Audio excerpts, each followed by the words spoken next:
When you claim your Africanness, you're going to get your mind back. Black and I'm proud. Black and I'm proud. When you claim your Africanness, you're going to get your mind back. Black and I'm proud. Claim your Africanness. Black and I'm proud. I'm telling you. When you claim your Africanness, you're going to get your mind back. Black and I'm proud. Claim your Africanness. Black and I'm proud. I'm telling you. When you claim your Africanness, you're going to get your mind back. Black and I'm proud. Claim your Africanness. Black and I'm proud. I'm telling you. Become a part of it. Embrace it. Become a part of it. Embrace it. Become a part of it. Embrace it. Become a part of it. Embrace it. When you claim your Africanness, you're going to get your mind back. Black and I'm proud. Claim your Africanness. Black and I'm proud. I'm telling you. When you claim your Africanness, you're going to get your mind back.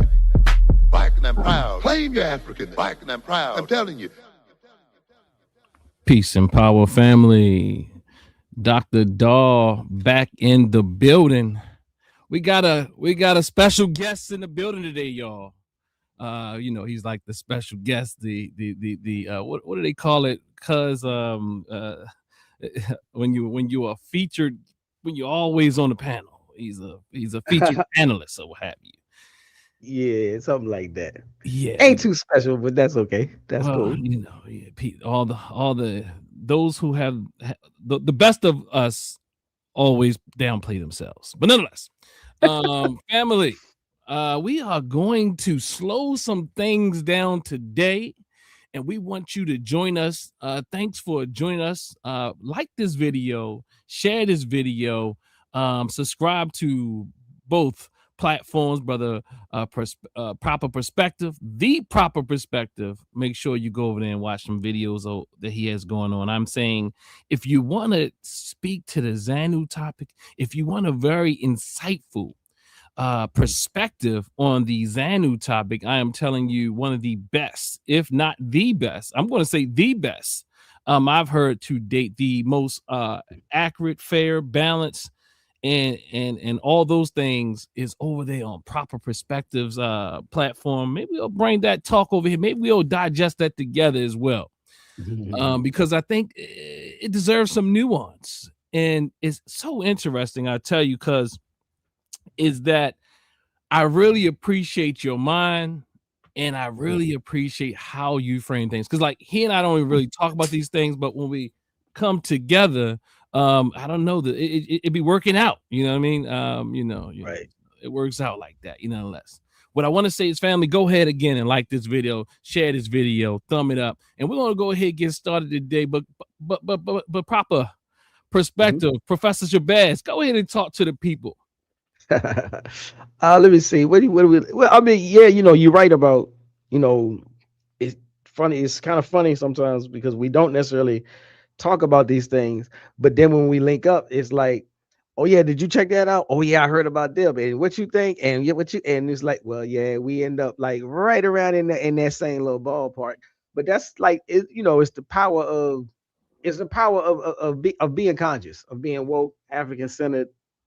You know, you study and you just become aware, and it's one of the reasons why, you know, at least for me, you know, when you hear certain opinions getting floated around out there, and you already know, like if you know that somebody is not telling the truth because you know what the truth is, then yeah, the red flags go off.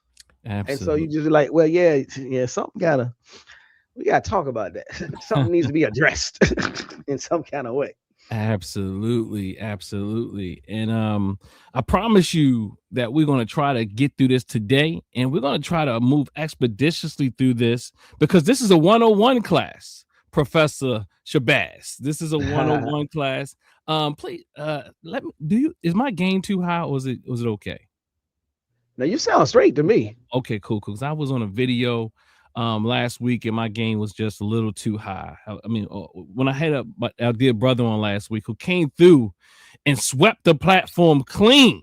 I'm saying that brother Diallo Kenyatta, you know, I said, it's kind of like, you know, I grew up around the way, but I wasn't always doing the things around the way. But if something had to go down, I go and get my big brothers, those that from around the neighborhood, to take care of biz. So that was like True one of that. those things, you know, got Brother Diallo to come through and sweep the space clean. I mean, I didn't even see too many people fighting back. I mean, he came with that bing bam, you know what I mean? So True that. True he that. said, true that. Yeah, true that. I saw that one. Yeah. I see he took us. I mean, these clips that I'm putting up on social media, they're actually doing pretty good. Go over there, family. Follow me on all platforms at Dr. That's Dr. Dennis Ausar Winkler on all platforms, TikTok, Instagram, and of course YouTube, family. And okay, I mean, let's get started. Why don't we just get started? And because be sure to chime in and tune in and fill in and do all those things, because we're gonna go to school tonight. We're gonna educate them like two professors. Well, you know, we're gonna do this together. From an African perspective, this is a dialogue, a dialogical process. This is, you know, we want to see you hit the chat, as Sister Queen says. She says, I forgot what she says, but hit the chat and don't hold back or something like that. But nonetheless, do all the things, you know, jump in the chat and don't hold back. And if you want to come on and you want to build, perhaps we'll let you come on today, but we don't want to mess up the energy. We don't want it. We want people that can add to this, because it's not about beating anything up. It's not about beating people up. It's not about all those things. I know I spoke about that earlier, but yeah, you got to do a little bit of that too. But what I am saying is this is about raising the consciousness of our people. This is about healing our community, and anything that gets in the way of doing that, that is what I am challenging. I am not necessarily challenging the people who believe in their beliefs. I am challenging the ideology itself and the ideologies that have our people confused, sick, and pointing the fingers at each other. And I will continue to speak about most of these ideologies. I mean, this is not just one, this is just one of many. And this one hasn't even made it in academia. I'm saying I'm going for all the ideologies that cause us problems, that misguides us and keep us pointing fingers instead of healing. These ideologies that try to point at other Black African people, and try to fit and utilize these other identity categories such as ethnicity, sexuality, gender, what have you, to cause division, to point the fingers at one another. And the reality is there's not enough evidence, or I mean, you will never find evidence to say that we are the oppressors of each other. You won't find that evidence. You will find evidence that there are oppressors and there's people who are acting as agents of the oppressor, but in essence, but still, they're operating on behalf of the oppressor because their minds are sick. In fact, sometimes it's not even about sickness. It's trying to, you know, you want to get away from the pain.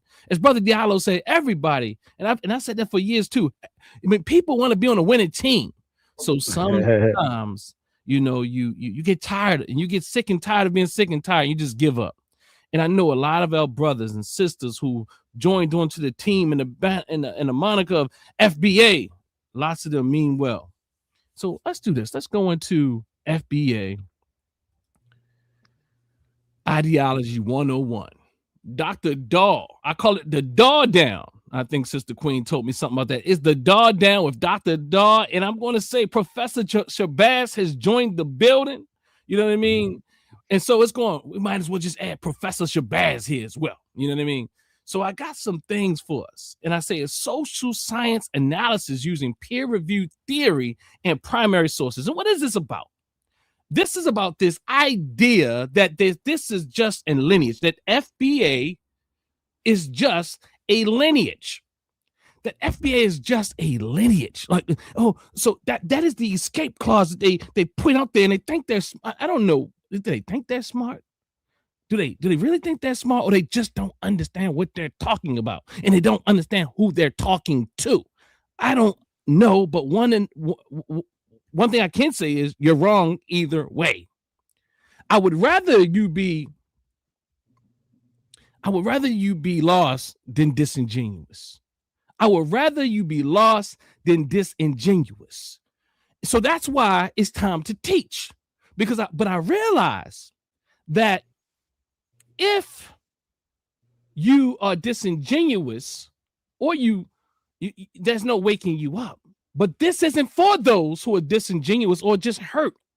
Okay, because it's not only that disingenuous people refuse to wake up. People who have not healed or unwilling to heal or unwilling to look at themselves in the mirror.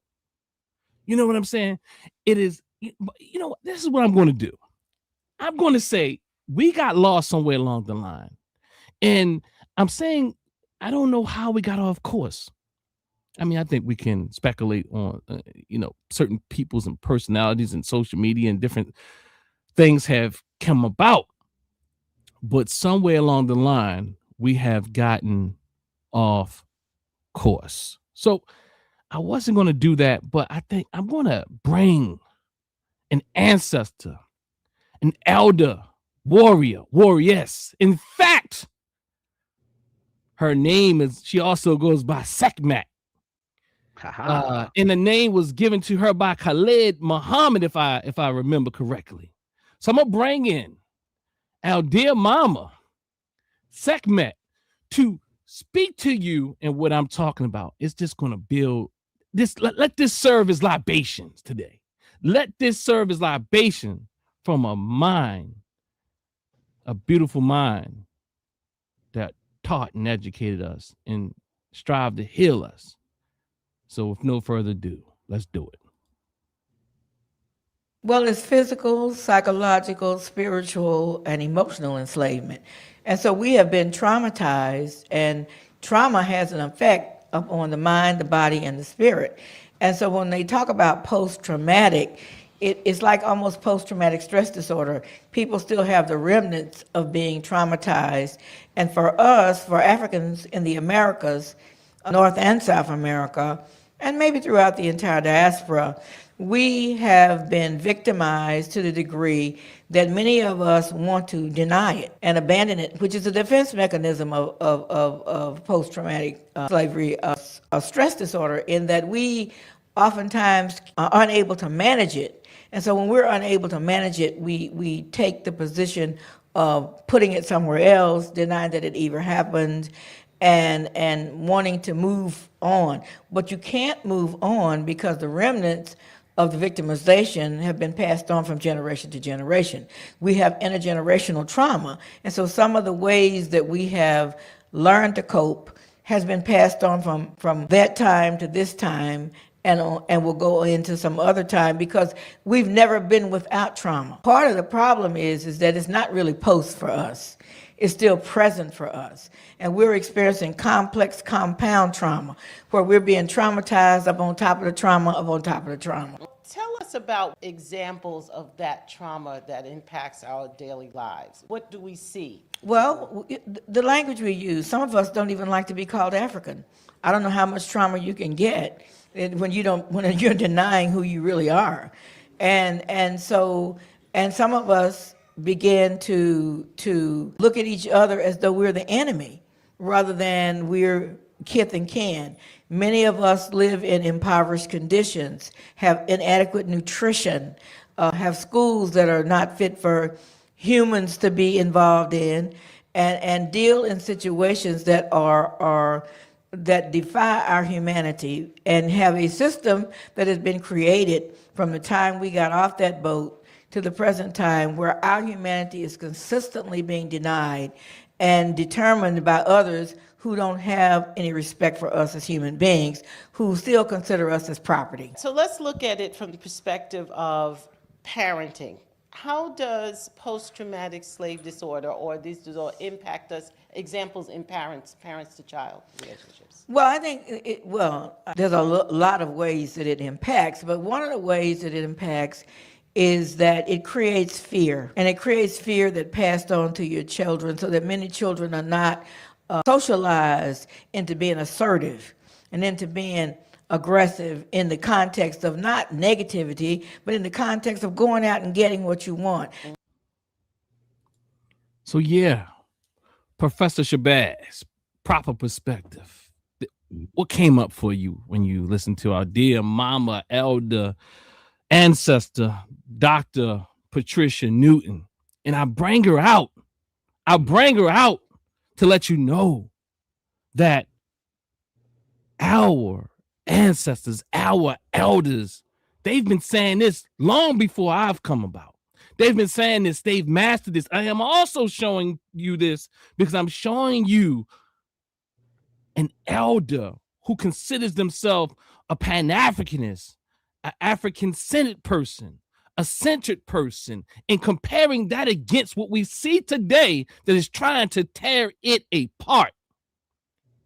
But there's so many jewels there, and it speaks to where we find ourselves today. But Professor, what's the deal? Well, I mean, yeah, I agree with you. It's definitely relevant. It's definitely and it definitely resonates. The idea, you know, the post-traumatic slave syndrome, the post-traumatic stress syndrome. That's very real. I hadn't necessarily personally looked at it as like I've seen it. I see it as a part of why the FBA thing sort of makes sense to people. And for me, it's kind of difficult to.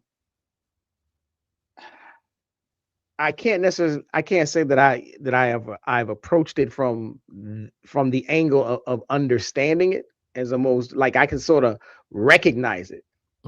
But I do personally, I kind of struggle with like I have to remind myself that, you know, just of other quotes. And it's like when you see that people are suffering from this type of thing, or not even suffering, but if they are, when you see them in acting out of that type of pain, then you have to at least try to remind yourself, you know, put the kid gloves on, you know, don't beat them up too hard, because you recognize they're coming from a place of hurt. They're coming from a place of ignorance.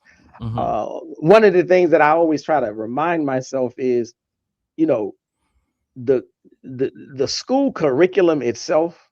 I tend to think that a lot of this stuff comes from the fact that as a whole, nationally, you know, citywide, statewide, all across the country, the American educational system is pretty horrible.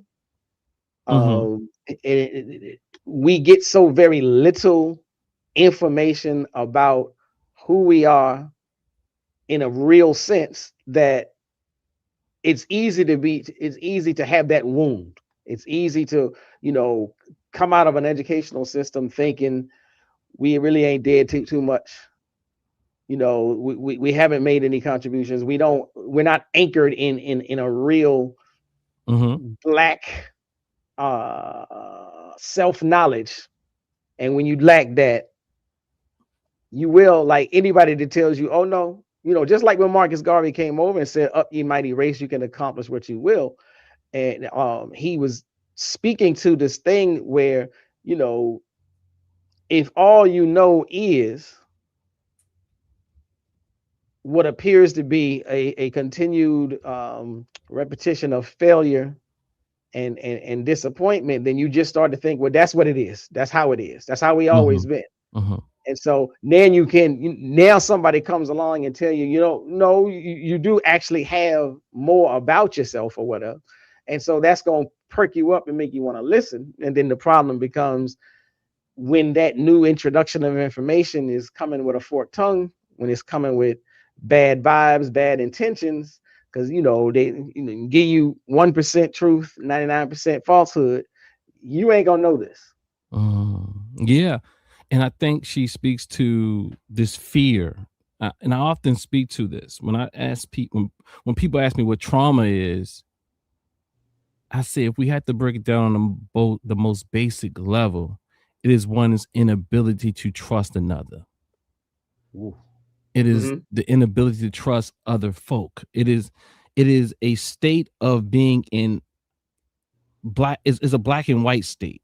It's a state that has, you have to have an enemy. And we'll talk about that a bit more when we talk about ideologies. In fact, ideologies aren't bad, but they are ideologies that play on our trauma. And that is what I want to remind us of. Dr. Patricia Newton, our elder, mama, ancestor, she said that one of the symptoms of this post-traumatic slave disorder, from her, that's her framing, Dr. Joy DeGruz's syndrome. Right. And so what happens is, what she said was, the words are essential. She said the refusal to even realize or accept that you're African, or that you evolve, or you descend, or as some say, ascend from Africa and African people. She also speaks to this fragmented way of existing. She speaks about this fear. She speaks about the fear and the combative, the nature of us combating one another, us fighting and infighting and pointing fingers and doing all these things. So what am I fighting for? I'm not fighting against my brothers and sisters. Now, I'm going to be honest. Sometimes you got to put the heavy hand on. Right. Sometimes literally. But I'm essentially speaking about verbally right now. Sometimes, even in the counseling room, you have to be skilled. And sometimes you have to hit them. You have to hit them in a way to shock them so that they can become aware again, conscious again. It's kind of like resuscitating them, because sometimes they're so lost and so diluted, you're not getting through. And that is a symptom of trauma. But we're going to talk about this ideology today. We're going to talk about this ideology, which is that doesn't supposedly exist per most FBA discourse, when they say it's just a lineage. And that is what I want us to touch on, because I understand there's different strands of this ideology, or different ideological strands. And there is a primary strand that we should talk about today. There's a grandfather strand. There's a genesis of sorts, where all these other segments or sects have come from. They derive from a primary strand, which we will explore today. So, again, FBA Ideology 101, the DAW-Down with Dr. Daw and Professor Shabazz. A social science analysis using peer-reviewed theory and primary sources. So again, this is a scholarly analysis, not a debate. It applies to social science definitions. It uses primary source material. And I want to say there's a core distinction here that we must keep clear. We must keep clear, and we must be very clear on this. That all identity is politically situated. Let me say that one more time. That all identity is politically situated, but not all identity function as ideology. We must be clear in that. We must be clear in that. So what does that mean? All identity is politically situated, but not all identity function is ideology. There's no identity that exists or that there's not even a need for an identity without some political reason. And we want to talk about political today. And what I mean by political, because we're not talking about electoral politics when we say political. Or at least when I say political, and when many of us say political, we're not talking about you thinking about going to vote. It's not excluding that, but that is not what political is. Political, to be political in essence, is the pursuit of power. How do you achieve it? How do you reach it? What does it take? And yes, it takes an ideology or ideologies. So, Brother Shabazz, proper perspective, please feel free to jump in. If you don't have nothing, you can roll, just jump. I'm talking about you can cut in on me. Don't worry about that. Okay. We can have a conversation, an African-centered conversation. If you come too hard, I'm gonna say, hold up, cuz. If I come too hard, you say, hold up, cuz. But go ahead, you got something? I feel you. No, I'm kind of laid back just for a hot second, like right now, because I'm trying to process, this thing. I love the statement. I love the opening statement. The one, all ideology is politically situated, but not all identities function as an ideology. So I'm wrapping my head around that, and I'll come back and I'll throw some things up once it is finished circulating. Okay, and if you see anything, are you able to highlight the comments? Let me see. I see the dots. It's letting me. I can delete, put user in timeout, or ban. That's the three things. Okay, well, we need that. You do that at least. Yeah, we need the wickedness come down the pipe. Okay, but we'll be nice. We'll be nice today. Well, we're trying to heal our community, not hurt our community. And this ideology, I argue, I posit, I maintain, is to continue to perpetuate the hurt, harm, and pain that has been inflicted upon us by this society. So again, let's move. So now let's look at, I often say that what we call FBA is an identity. And more specifically, it's a Black racial identity. And a Black racial identity is a set of attitudes regarding oneself, other Black people, and other groups. Okay, this is where I put it. I don't put it as what they call a lineage or ethnic group, as they claim. I don't know.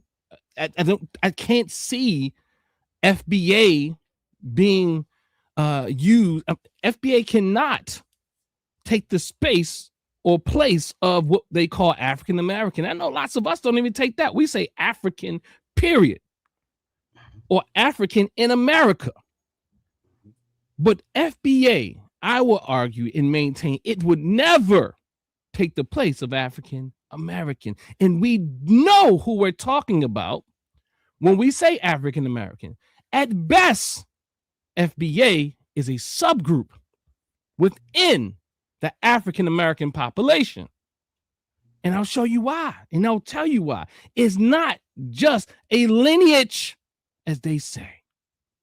They say it's a generic lineage. It describes us and who we are. It helps us delineate from other African people here in this country, from the diaspora or the continent. They might not even want to use the word African or other. They might even want to use the word Black, because to them, to some degree, it's like Black is what we own. They are African and Caribbean, but we're all not African. Sometimes the way they typically in how they articulate this thing, they articulate in a way that African is not something they want to be affiliated with at all. And in fact, they speak about things like they sold us into slavery, and as if even if someone did sell us into slavery, like there wasn't others fighting for us not to be enslaved. So now you sell out all the Africans. You sell out all the Africans. You're not taking consideration that your mother, great-grandmother, and whoever else who you were ripped from was still there. You're not taking into consideration that you still have relatives that miss you on that very continent. You're so hurt. You're so hurt that you're not taking into consideration that your family is still there. Those who did not want to sell you into slavery. We don't know how we got here as far as who did what. We can look at the historical account, and there's a variety of ways people found themselves here.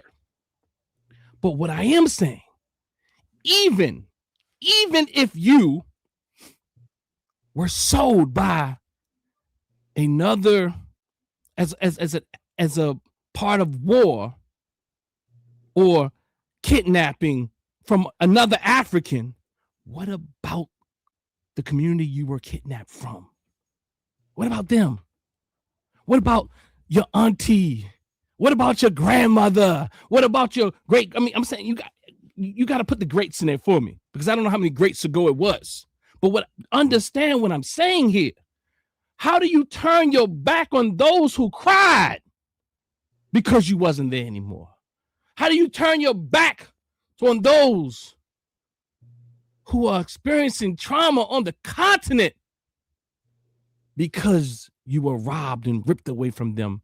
No matter from who, but how do you, in a way, turn your back on everybody because something happened? See, that is trauma, because trauma does not allow you to see things in nuance.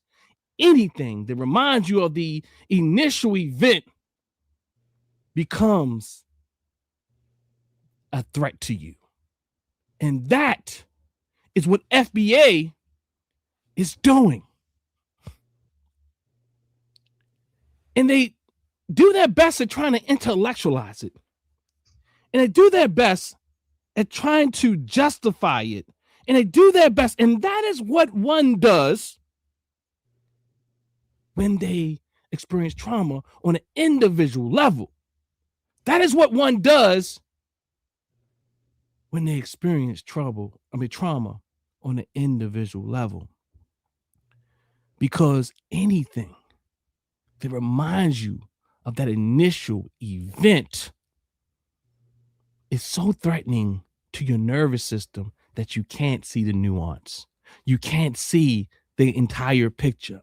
And it's like they all did this to us. So your mind can't even think enough, because of the hurt, the pain, the trauma, to say, you know what? No matter who ripped us away, there was left a hurt community, a hurt family who cried for you. So Black racial identity, again, is a set of attitudes regarding oneself, other Black people, and other groups. So with that, racial identity is plural and variable. There's a variety of ways that Black people show up. I'm talking about those who you identify as FBA. I'm not even speaking to those who have immigrated here. I am talking about FBA. I am not talking about those who've migrated here. FBA, I argue again, is a distinct subgroup identity. I can go with that because it exists, but it doesn't capture all of us. In the way that it's set up, and it doesn't capture all of us because the strong ideological components that make it up. If FBA was a pure lineage, I will be signing up for it. If FBA didn't have anti-African sentiment, anti-Caribbean or diasporic Black sentiments, I will be signing up for it. No, because you can't really parse it apart. You can't separate it. It's a part of the ideology, the anti-African or Black sentiment, even if it's not written.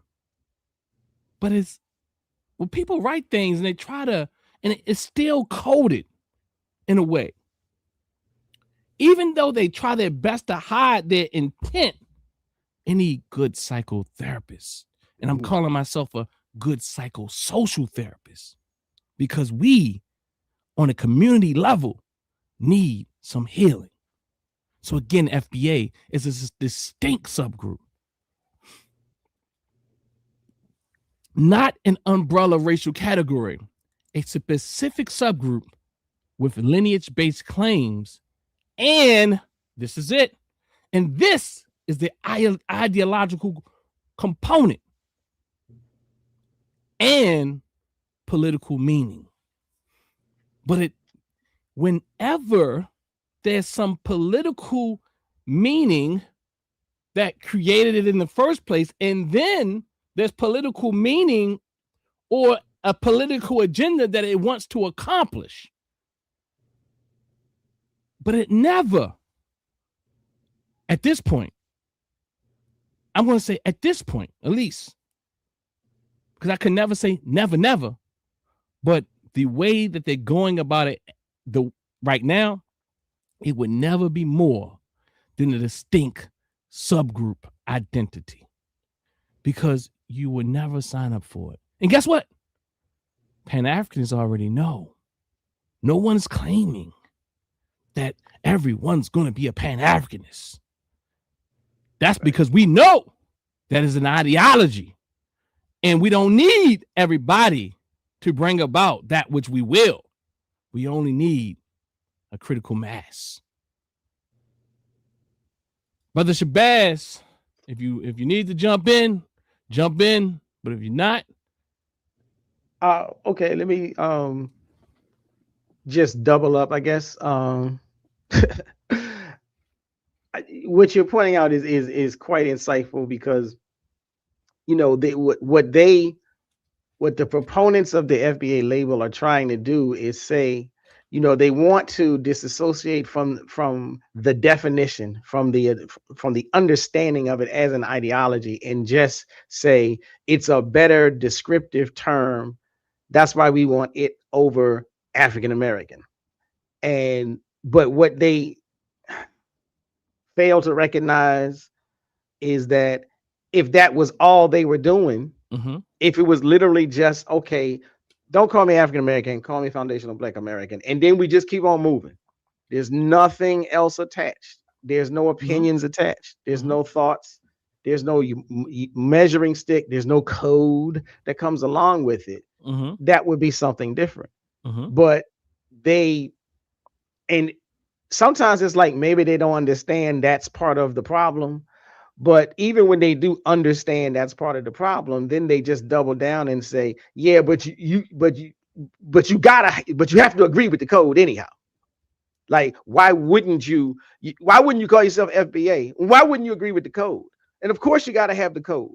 And of course you got to have the label. And so again, that's where, like, yeah, it feels like it's the confusion. But it's like, then it just gets to a point where then it becomes like, okay, now we need your expertise. Is he psychologically confused? Or is he just, caught up in, I guess what we would say, like the religious fervor of the idea and the belief? Just like a Muslim, just like a Hindu, just like a Christian would say, it's not a religion, it's a way of life. If I had to answer that question, I would say they both are confused. I mean, either way, you're confused. Indeed.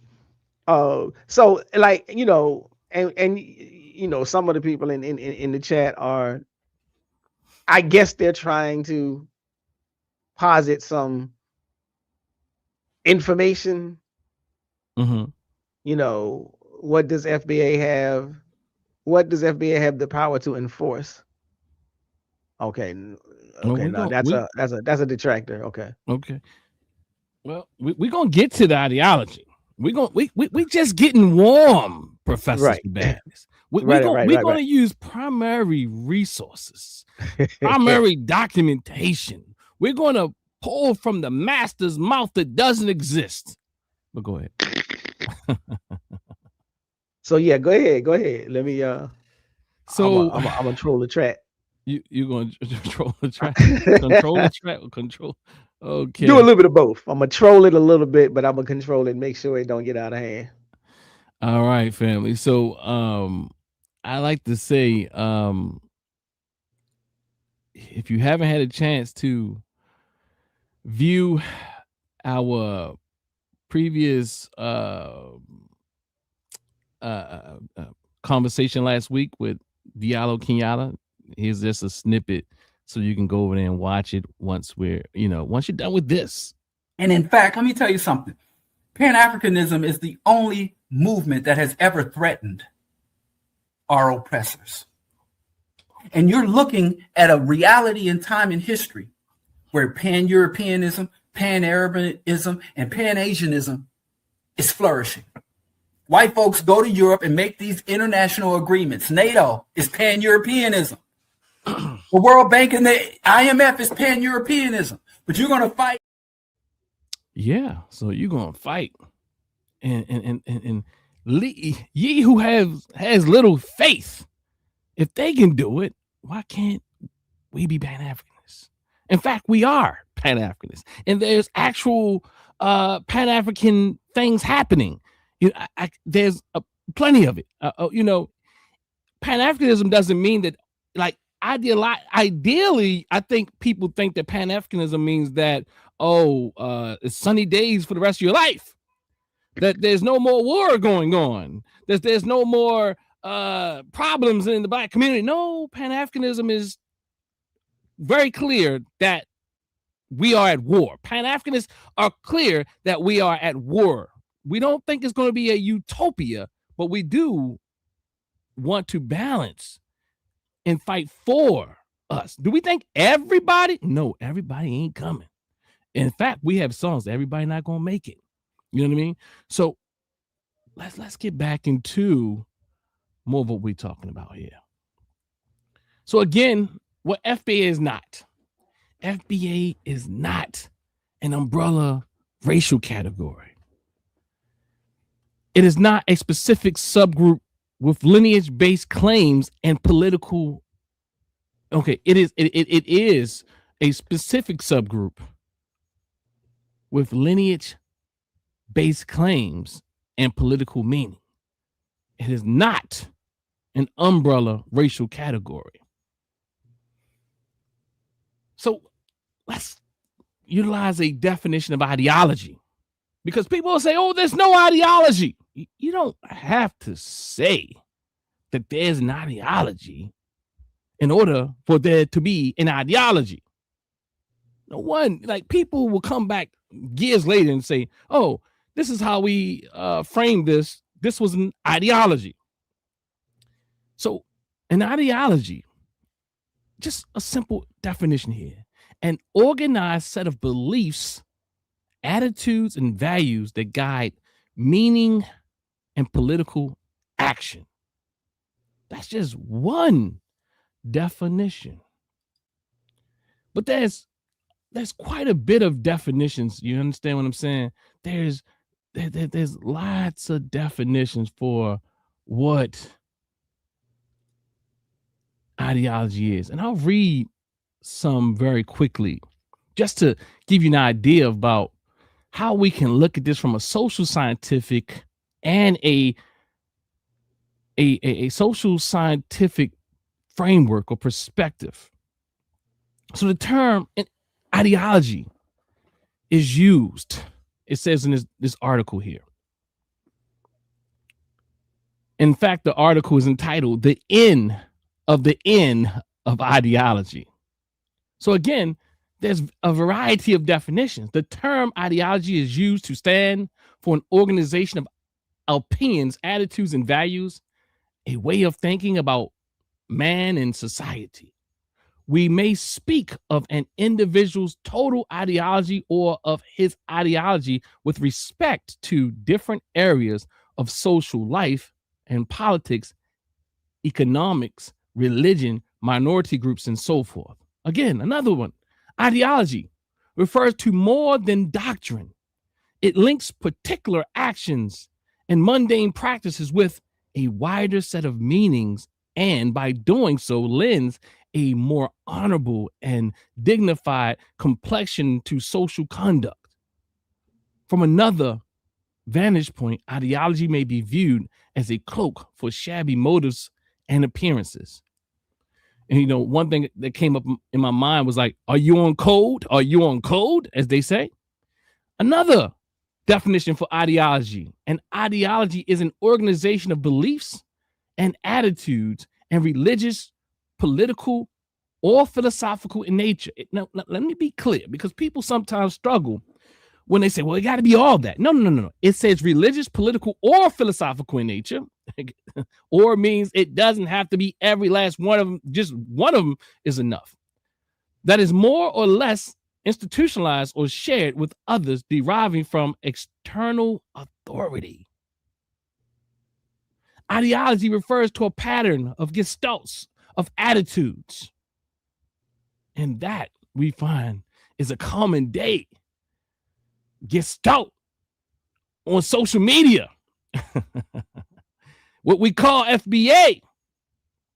Ideologies, again, are broad and general, pervade wide areas of beliefs and behavior, and give core meaning to many issues of human concern. They unify thought and action. The term political ideology is normally defined as an interrelated set of attitudes and values about the proper goals of society and how they should be achieved. Let's say that again. The term political ideology is normally defined as an interrelated set of attitudes and values about the proper goals of society. Some of the goals could be reparation and how they should be achieved. How do we do it? We delineate. That is perhaps one of the ways that is being argued by FBA. Is it fallacious or not? Do you agree if it's real or not? It doesn't matter whether they're accurate.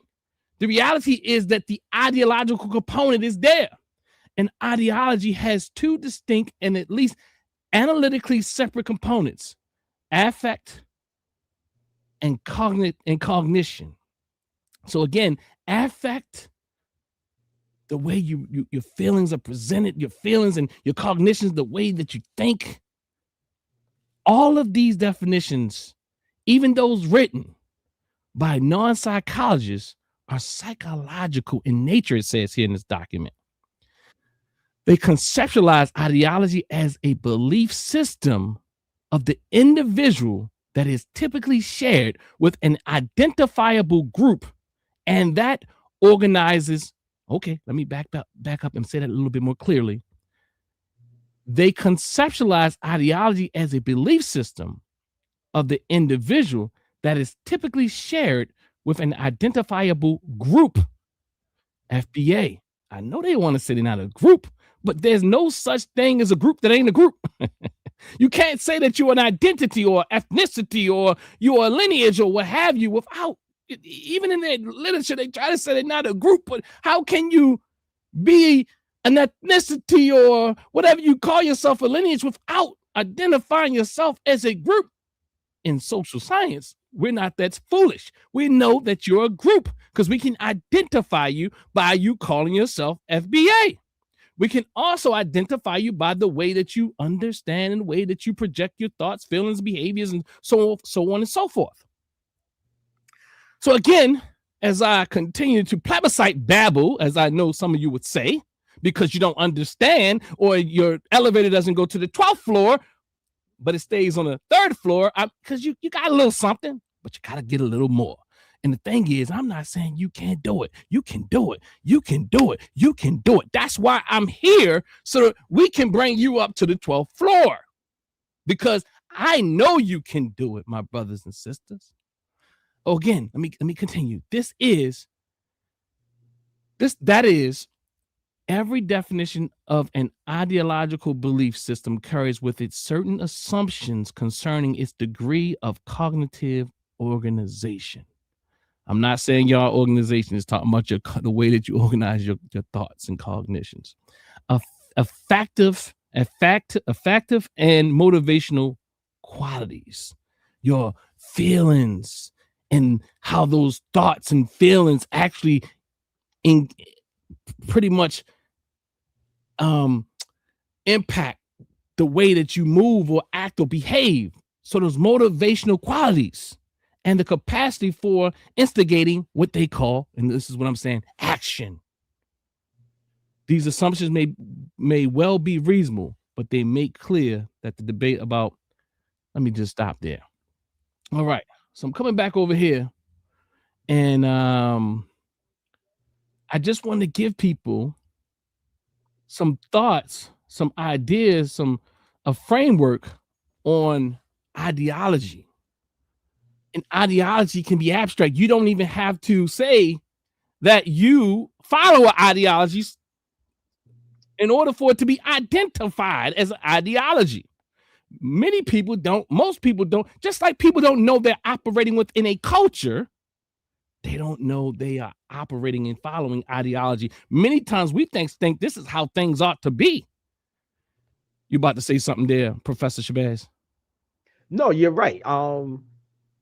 So I don't know. It's like I'm looking at some of the comments, and a brother said, "This is too many words for nothing," and I'm just like, Really? again, if you just don't understand the words, it's like just like anything else. If you hear something you don't understand, rather than insult it, just say, "Wait a minute, what do you mean?" And then people can, help you get to where it is you need to go. Mm-hmm. But I sort of get there. I get the fact that sometimes people don't necessarily know what it means to have an ideology. But again, it's not that complicated if you're open to understanding what it means. You can say, okay, that's too many words. Okay, well then, like in classrooms, they'll be like, okay, well, you tell me what you think I said. This is just a 101 class. Right. This is just 101. If you can't make it past 101, you won't get your certificate or diploma. Exactly. And I'm like, look, for me, I have taught, I've been into some crazy 101 classes to the point where we had to send them back to the remedial class. Oh, 85 and 82 and 87. It's like, okay, yeah, you wasn't ready for this. So, but again, the idea or the fact that an ideology, I don't know why they get so upset when you tell them this is attached to an ideology. And somebody else in the chat was like, we don't care, it's a lineage. And I'm like, you no matter what word you throw up there, whatever word you want to use, you still have to double check the meaning of the word. And if the meaning of the word doesn't sit with what it is you're trying to do, you should be mature enough to say, okay, well, maybe that ain't the right one. Let me keep working. Let me keep moving. But that's not something that they're doing. They can't, because the leader hasn't given them another word. So let me ask you a question. Was there any support in the chat? See, because one thing I realized about us is that we're cultured. And many times because we love our brothers and sisters, because we've been taught to love us, including the out of order, off code, who always talking about being on code, the off code who's always talking about being on code FBAers. They're always talking about being on code, but the very book they got it out of is would it be indicative that they're off code. And I think I got it over here somewhere. Nelly Fuller will be turning in his dear grave. Right. Because yeah. Well, there definitely are, supporters in the chat. There definitely are people who understand in the chat, and yes, there are the FBA folk in the chat. So let me do this. Let me try that one out. The new tools. I'll see what's happening over here. Give them a. All right. So we got some supporters in the chat. Definitely got some supporters, and we love they're having some conversations. Don't beat them up too, family. We're trying to heal them to life, not hurt them, not to heal them to death. We're trying to heal them to life. But we're gonna get back in this, brother Shabazz, proper perspective, Professor. Do you have anything else? No, I'm good. I'm gonna unleash. Once we get a little. Okay, we're gonna get to a point where I know you're gonna be unleashing. Don't look. This is just this is just setting the ground. So we almost there to where we're gonna really dialogue about some of this stuff. Okay. All right, family. So let's get back to it. And I'm recursive, so I'm going to say an ideology in essence, in short, although I went over all those different let's say variations or definitions of ideology, in short, an ideology is an organized set of beliefs, attitudes, and values that guide meaning and political action. And FBA is absolutely a political movement on various levels. They seek to get the crumbs from master while selling everybody else out. They seek to do it by any means necessary. They don't seek African liberation or African sovereignty. They seek the crumbs of master, and they want to make sure nobody else gets their crumbs. They seek it because they say, you know what? That FBA, that Afrikan-centered or that what is it, Pan-African stuff is not real. It's idealistic. We cannot achieve that. We have to be at the footstools of our masters. So we might as well take our position in this world because there's too much evidence from them in their minds that says that we are to be second or third grade citizens, or maybe I don't even know what level, but real low under the white race, because we believe in this idea of race, it seems, FBA, because we believe the white man and white woman, white man, white woman, black man and black woman. Then, I'm sorry, we got all other people before us. Is white man, white woman. I'm going to put her up there with him. Sorry, that's the trick. And then you have all the others, and they get all the way down to us. And I think you've kind of become very comfortable in that place in life. You say, you know what, this is the place. This is where we are. So we might as well accept it. We might as well accept, this is what I'm hearing, we might as well accept that we will always be less than the white race. But see, that's not really consistent with our scholars who showed us how we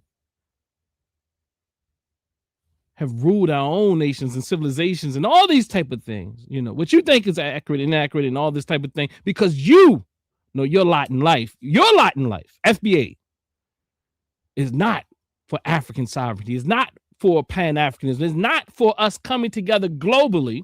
I know you say, well, what we'll do is we get ourselves right, and then we'll go and join up with them. Some of you will say that. Some of you will at least get there. Some of you will at least get there. And maybe a lot of you who are not very clear that FBA is a very anti-Pan-Africanist, anti-Black immigrant movement. But let's keep moving. Political behavior. Let's dissect that a bit. Beliefs, attitudes, and actions through which groups organize, power, regulate legitimacy, and enforce boundaries and guide collective action. That is much of what you hear. This is political behavior. This is what FBA is trying to accomplish. They're trying to put certain kinds of beliefs in you so that you can have certain attitudinal dispositions and actions. They want you to act FBA-ish.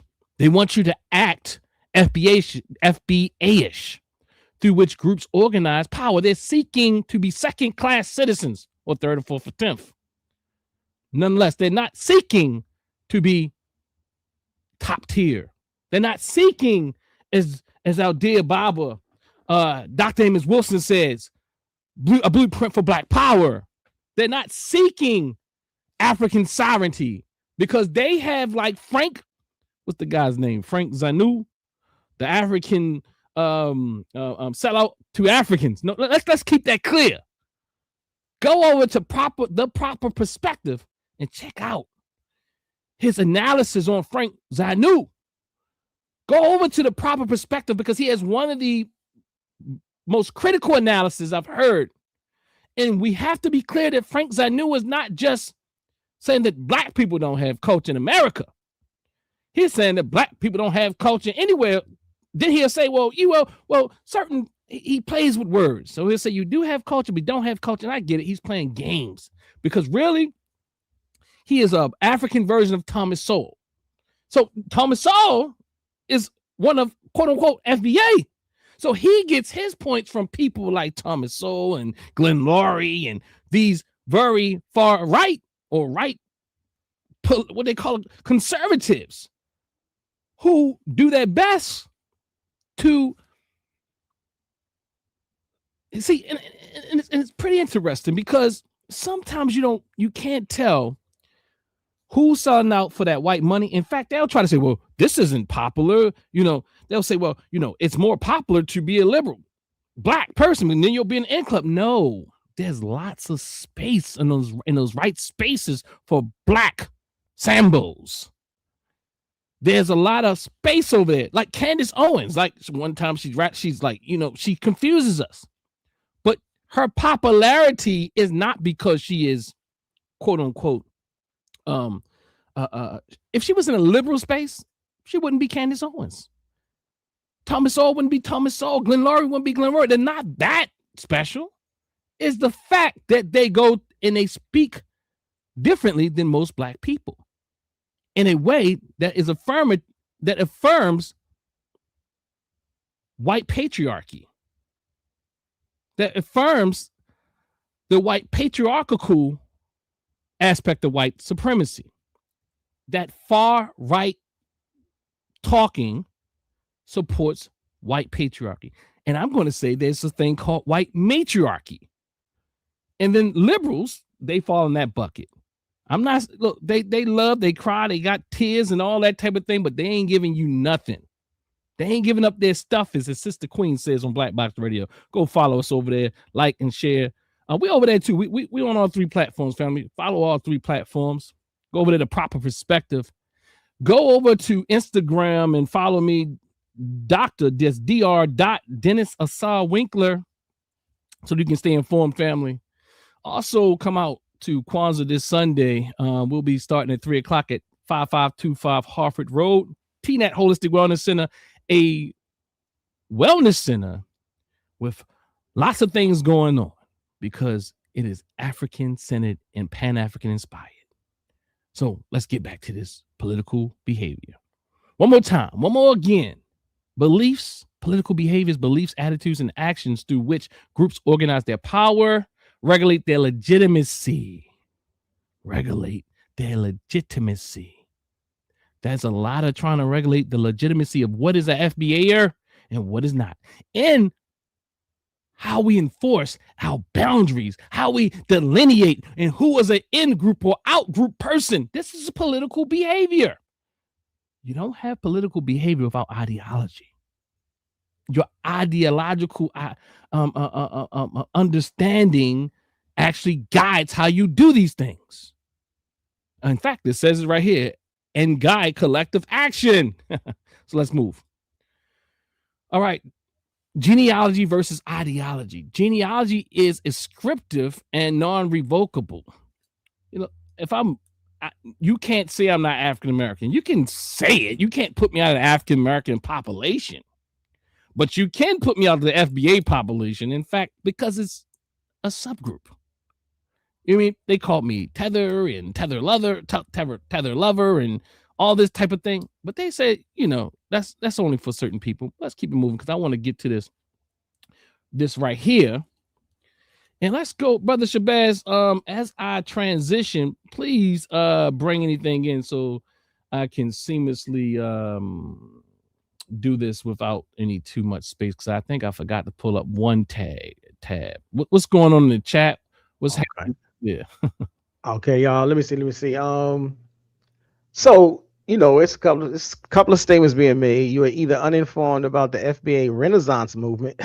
What is that? Then we got a new one. Oh, really? You're deliberately lying about the intentions of the FBA Renaissance. Either way, you are misleading your audience. Tethers, shaking my head. Now, again, it just proves the point. First off, anybody that is against them, anybody that they feel is against them, now you just become a tether. But they define tether. They always say a tether is a black immigrant. Mm-hmm. And we are definitively not black immigrants. We are definitively of the lineage that they say this whole thing is all about. But because we're not jumping on the bandwagon of their entire movement, oops, we must be tethers. Okay. Now, I ain't never heard of the FBA Renaissance movement. I don't know if he's just, you know, giving it a more stylistic name, or if he's actually referring to some new division in the FBA crowd. Division. Because I mean, this is the first time I've heard anybody use, you know, it's usually it's the FBA, it's FBA, it's Lineage, and now he's saying the FBA Renaissance movement. Yeah, I like that. What did you say? The you specifically said what did you say there? You said division. Divide and be conquered. What I want to say here is let's go to the primary source, and let's look at what is on the FBA website. You've been here before, Papa? I think if this is this Tariq's? I've been to one of them. Yeah, I think it's the leader that's not a leader, the leader that's not a leader's website. But it is the what do they call it? It is the website. The FBA. Website. Because Tariq owns the trademark. Anybody else would get in trouble for but trying. Let me do this before. I've been very disrespectful, brother. I've been very disrespectful. Let me say happy Artusuiusi. Yeah, I think I've been disrespectful this whole time. I did not say happy the holiday, the FBA holiday. I didn't say it. Look, you're the English major, please. Oh, literature. What is it? Can you help me out? Pronounce that. I would just say Artususi. Artususi. So see, yeah, Artususi. Yeah. See, you see what good education does for you. I can't pronounce it. I'm trying to see where he got it from. I'm not even necessarily mad at it if it came like maybe. Well, I'm just saying. Knees or. But I'm saying we're just being disrespectful because we did not greet our brothers and sisters. Well, hey, and we're doing it now. Right. Never. Because they didn't. Better late than never. Right, and they didn't come into the chat saying it either. So they didn't. Come on now, y'all. FBAs, we gotta do better. But anyway, right. I mean, I'm not saying, and let's keep it clear. I'm not saying there's no. Okay, I hear you, cuz. See me and you gonna have to really flesh this out a bit. Okay. So I am mad. I do get it though. Like what I mean by it's not like I'm not really mad, but what I am saying is I can't, like, I think that there's some historical accuracy in some of this that we will read today, but it's also some overly manipulated type of interpretation.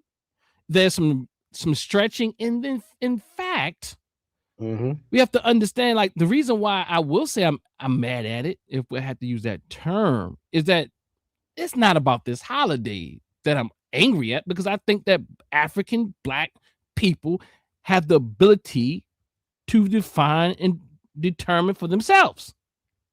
Right. But the reason why I have a problem with it is that the aim is for division. If the aim was for self-love and all those things that it seems that it's for, that's cool. I have no problem with it. But the problem I have with it is that this is a joke. This is the website. And the dear brother owns it. You know, then you want to throw you throw Dr. Wells in on it just to get some credibility. You know what I mean? I mean, we know what's going on, but there's no leader. But for some reason, this picture keeps showing up. There's no leader. There's so much subliminal imagery going on here. You know what I mean? It's like it's beautiful. You know, it was put together really quickly. You can tell. But there's FBA history. Talk about 1526 Spanish colonizer. I don't want to say his name because Lucas, let's say that, brought the first documented enslaved Black people to the shores of what is now the South Carolina, Georgia coastline. Shortly after their arrival, these enslaved Black people courageously revolted against their captors, leading to the collapse of the Spanish settlement. So they are saying, "Ooh, these, this is an interesting historical account." Have you ever heard of it? Oh, I've heard of it on this website. Okay, I've done a little research, and there's some accuracy here, but it's not supporting what they're trying to support. It's a major stretch. They don't, this colony that never took place.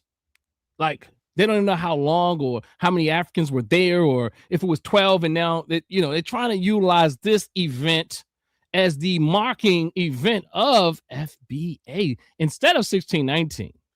Okay. So yeah, I have heard 26 is when they're saying, because they want to be foundational, and they will reach for all the straws that prove that they're support, try to influence you that they're FBA or they're the foundation. Not that you're the foundation slave or enslaved, that we are the foundation. And it's not because we were enslaved here that we were the foundation. So they will do all these things. I mean, they have merchandise. They got, what they call it, merch. I mean, you ain't mad at them. I get it. Look, I ain't with the rest of y'all brothers to be like, well, I ain't mad at him. He got to make his. No, I'm mad at him because if he was just doing it for the collective good of our community, I wouldn't have a problem. But he's doing it, or they are doing it, whoever's doing it, the boogeyman, the Wizard of Oz is doing it. The leader that's not a leader is doing it because they try to keep that, they trying to stay in them houses and them cars. True that. You got to continue. Like, what I'm saying is, one thing about Pan-Africanism is that it's been fighting for a long time. I mean, a long time. I mean, if you have to look at their leaderless leader or their leader with this leaderless or whatever, you will realize that he has jumped every movement that he has created. He's created a new one. How could you deal with them? You should have abandonment issues. See, the problem with traumatized people is that they go for people that will abandon them. See, when you've been traumatized, you've been victimized, you are used to dealing with people that won't fully attach to you. And I've heard too many accounts that this brother does not attach to anybody in a human way. There's no care for people. In fact, The fact that you would put a video out about our elder, Baba Small, Mhm. and then, you didn't even like really talk to this person, like got the information incorrect or correct or whatever. You just took a pop shot at him, right? I didn't see any correction. Well, you know what? Maybe I got some misinformation at the Baba Small tried to correct it. Well, nonetheless, what I'm saying is, come on, y'all. How you talking about calling this brother up and he ain't got to call nobody up? Yeah, he took that L with he took that L with brother Tahaka apparently yesterday as well. Oh yeah, I saw that. Yeah, I talked to my dear brother briefly yesterday. Yeah, so That's like there's no leader.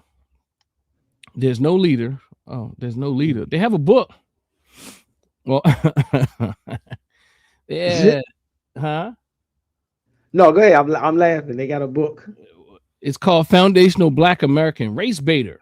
The journey into understanding systemic racism from the #1 scholar in the world who jumped on all the pseudo documentaries and utilized everybody's talent to promote his own. I saw it from the beginning. All right. You got all due respect to our Maroon brothers and sisters, Dr. Wells, and rest in power. We have a flag with a fist in the middle. They break it down. But let's get down to this theory, y'all. I just wanted to show y'all happy. Go ahead, cuz do the word for me. Happy. Aritusi Day. Aritusi Day. Oh, you got it. Happy Aritusi. Happy Aritusi. All right. T-shirt. Oh God. See, they do a lot of mind control. They try to say, look, these are FBAers, and they wasn't even around to tell you they were FBAer. We're going to put people that can't say that they are they can't support whether or not they fall within this. So there's the FBA flag, and then there's it breaks it all down. It has a whole thing, Go ahead. Good. So there's some good stuff here. So let's see here. This is where it gets a little interesting. But hold on, let's go back. The 3 stars of FBA on the flag. That's very important. Mm-hmm. That's very essential. But this is where people typically stop. And I'm going to just sit here for just a moment because the stuff below it is the ideology. Part of the ideology, the working ideology, the ideology that they're working with and on. And if this is a mess, just to be honest with you. The 3 stars. And I'm saying it's a mess because our brothers and sisters who say there's no such thing, there's no ideology, why is it here? So the 3 stars represent the historical understanding, was part of the ideological framing, represents 3 groups who make up the ethnic group that would become foundational Black American, the Black Aboriginal people of North America. And it doesn't like what Black Aboriginal people of North America are you talking about? I'm like, let's not usurp the Native Americans or the First Nations peoples thing. Let's not usurp their existence here. Like, we really doing this. Now, then the second one, I think you get an before you even get started. It's like the Black explorers and traders who have contact with the Americas before Columbus. How do they become like you just had contact and that made that they were the they represented the foundational builders. Yeah, like they represent the 3 groups who make up the ethnic group that would become the foundational. Wow, what are you saying? They came over, they traded, they did their thing, or they talked to some people, they made love with somebody. What are you saying? What happened? Talk about it. I want to hear it out a little bit more. I mean, I think it's vague for a reason. I mean, because I don't know.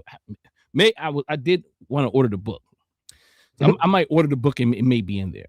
But see, I see why you don't say you have an ideology, because it's horrible.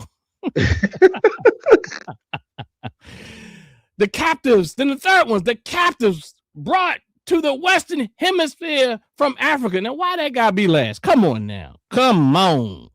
the only one that was kind of real. I mean, the only one real. The only real one got to be last. I mean, well, let me not say the explorers. I'm not getting that debate with y'all, but absolutely, it doesn't make sense still. So it's not real. Even if the explorers came here and they did their thing, how does that make? What did they do? Did they make love with the women here and left their progeny? What did they do? Then you have the captive that brought. That's the only real one, y'all. But this is the last one they want to talk about because Dr. Patricia Newton early on in this video, we struggle with being that right there, African. We struggle with it. That's a part of the drama. So we're going to put that last just because we can't sound totally pseudo. See, their leaderless leader or leaderless is more astute than that. You know, he got to put a little, it can't be totally pseudo. Can't be totally pseudo. But because what you were saying, you said that they said that there's this new FBA group or something like that. Well, the brother in the chat is saying that there's, I guess, well, he's trying to name two different movements. He said that the FBA is the Renaissance movement is different from the delineation movement, but they're all under the same umbrella, so to speak. I was trying to find his comment again. The Renaissance movement, huh? Yeah, he says you're either uninformed about the FBA Renaissance movement or you are deliberately lying about the intentions of the FBA Renaissance. Either way, you are misleading your audience. And then he said something later about there's 45 million. You two are the FBA Renaissance movement currently consists of the FBA delineation and reparations movements. There is over 45 million FBAs. So there are potentially millions of movements. Have these people identified that you're like, it's religious? It's kind of like the Nation of Islam said, we're all Muslims. We're all Muslims, yeah. Oh, I'm sorry, cuz don't come for me, man. hey, it's like all the Hebrew Israelites said we part of the 12 like we gotta believe this. Like we all gotta agree on this, right? Like that's what I'm saying. It is not on the same level as what you would call African American. It's not the identifying marker for our people here who have ancestry that maybe derived through enslaved Africans or free Africans that were here. It's not, you're not talking about that. I mean, you can't be, you can't, like, how do you just throw this term on everybody, like all of us? Like, how do you do that? Like, you really believe this? This is very, very, very, I don't even know. It's dog. What is it? Dogmatic? It's delusional. It's the Jedi. If I use more layman's terms, it's the Jedi mind trick. They're operating from the notion that it is the foregone conclusion that they are correct. The rest of us are wrong, and they are just here to inform us. You guys missed the memo. We are now foundational Black American. So that gives us the right to say who we all are. That's why he can say there's 45 million of us. He's counting all Black people. He's counting every African American who is not, oriented around an immigrant group of Blacks and saying that's us. Oh, but that's the Jedi mind trick. It's they got another one. Because they got Uh-huh. a Jedi mind trick in here. When they talk about immigrants, they crazy good. Are you hearing me? They good. They like it's very weak. But for people who don't think, they put in like this protective date for migrants or immigrants, so that it can be inclusive of immigrants that they know or people who have parentage that comes from other places who fought for us. Right. That they know that it's like that these type of individuals that are sacred cows in the community. So they created a date and tied it to some political activity to say, well, look, see, not the immigrants before then, but the immigrants after then. After then. Yeah. Now, I would say I kind of got a bit of an understanding if when they start throwing the little caveats out like that. Like we are aware that FBA is promoting the idea of us getting reparations, and we are aware of the idea that FBA is promoting the idea of delineation. And yeah, you can make the argument that they are technically two separate camps or two separate political goals, but they still fall under one umbrella. Now, me personally, I would just say when it comes to the fight for reparations, I'm not throwing shots at them for trying to insist on the one group, the identified group, getting the reparations. What I do is take shots at how they go about it, because most of the people who have been working on reparations now, yeah, they may be right to say, well, they ain't been working strong enough, they ain't been working hard enough, and they base that on because they ain't been successful enough to get it. That's an immature, sophomore opinion and assessment of the work that's been done.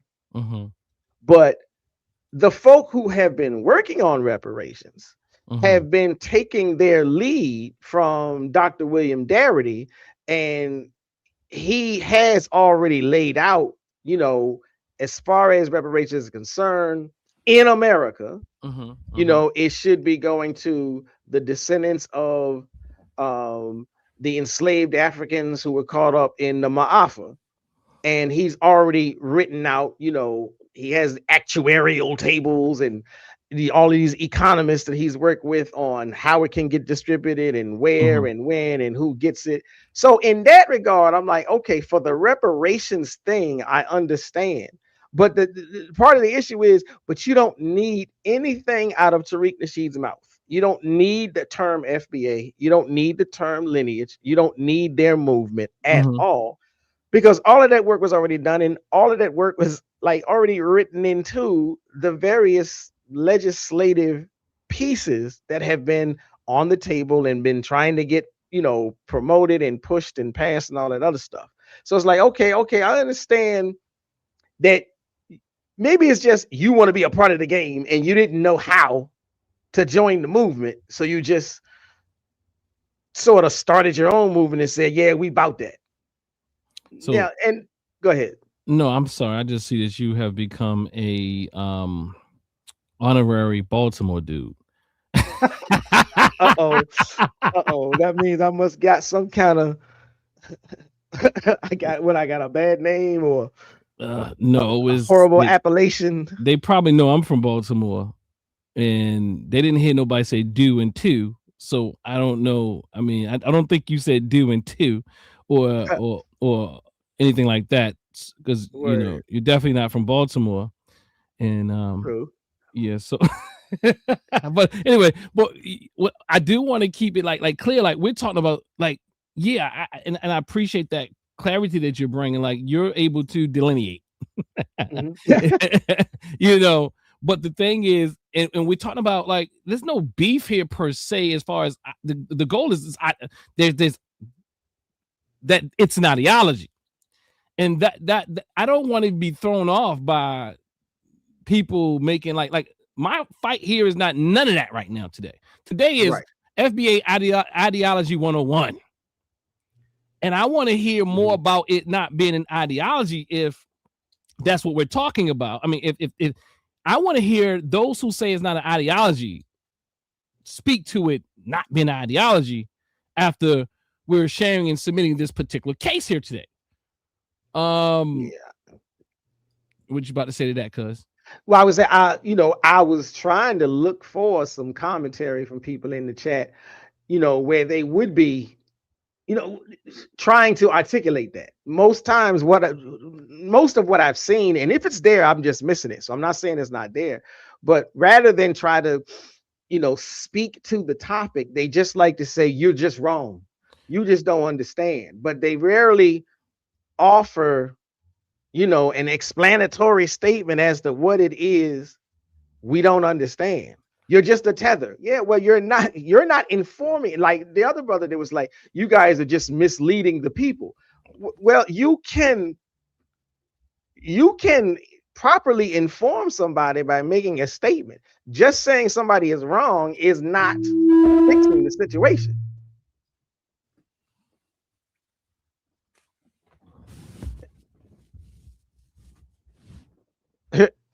But it's definitely more, there's some pro FBA people here, but apparently they're not up to snuff as far as articulating their positions. Well, in FBAers, you are my family.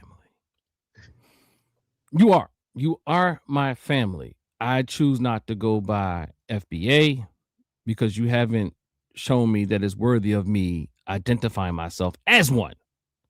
I do, as Brother Cuz is saying, proper perspective and Professor Shabazz, all the above is saying, I do agree, and we say, we say this because it's kind of political, we sound like politicians.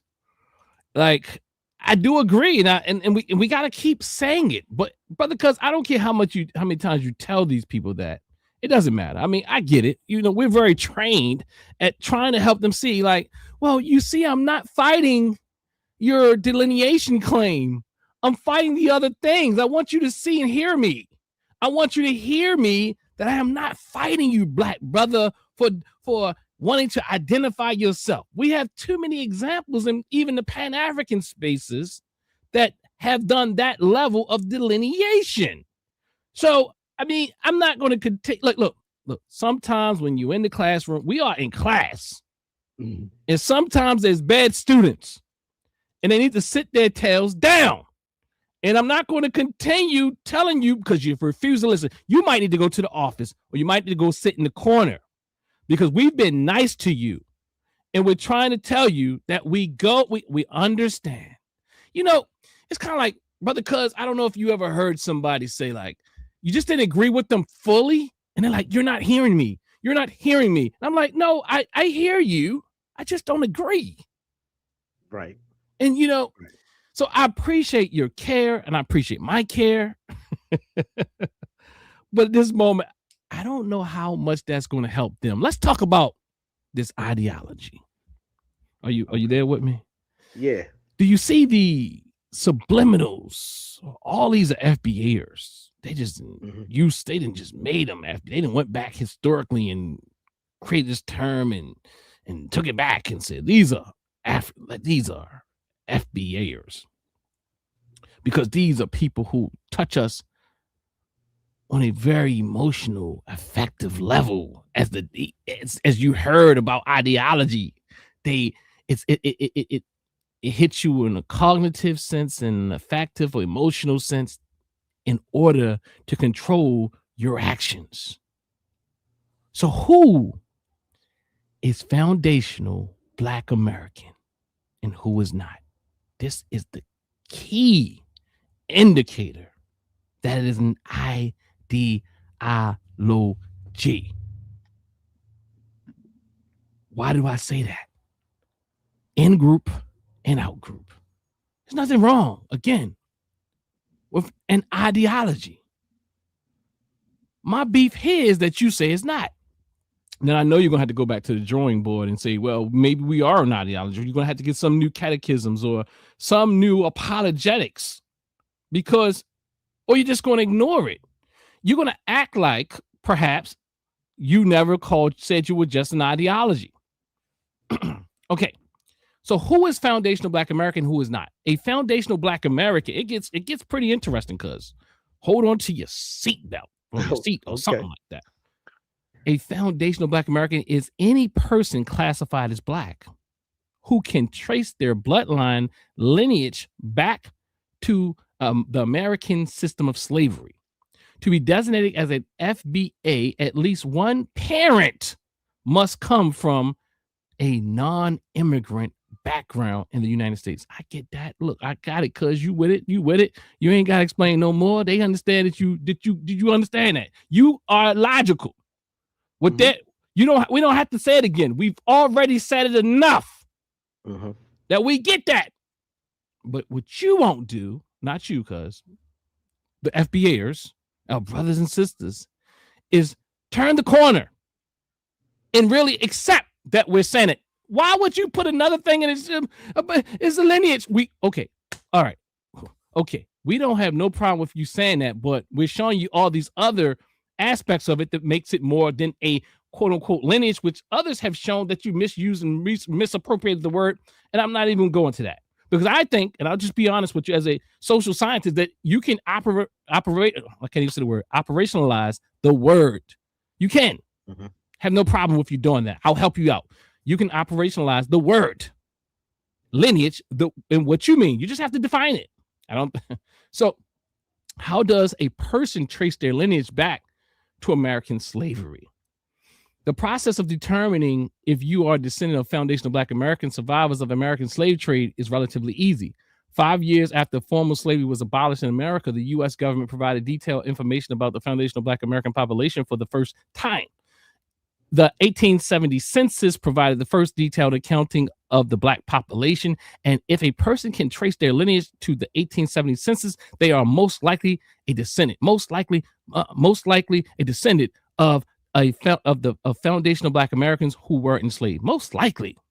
The 1900 census is a good verification resource because of the influx of immigrants to the U.S. At the time, the 1900 census have been even more detailed information, which includes race, citizenship, nativity, meaning of the birthplace, and parents. Okay, so I heard someone on your show say that some people might have an issue with that. You had a sister on your show that was very powerful and profound. Go check it out on Proper Perspective, The Proper Perspective. What's the name of that show, cuz? The channel is The Proper Perspective. That was a conversation about reparations, DNA, and I forget the last term. In genealogy, I think, or something like that. In genealogy, yeah. Yeah. And I think one thing that you brought into the conversation by putting DNA, and she brought that into the conversation. DNA would help us out. We wouldn't have to do all these things. They want to ignore the fact that science is science and that DNA works. They want to ignore the fact that DNA could cut a lot of this confusion out. They want to ignore that. They want to act like it doesn't exist because it really puts a hole in their argument in their ideology. So they conveniently ignore that this debate could be over just by really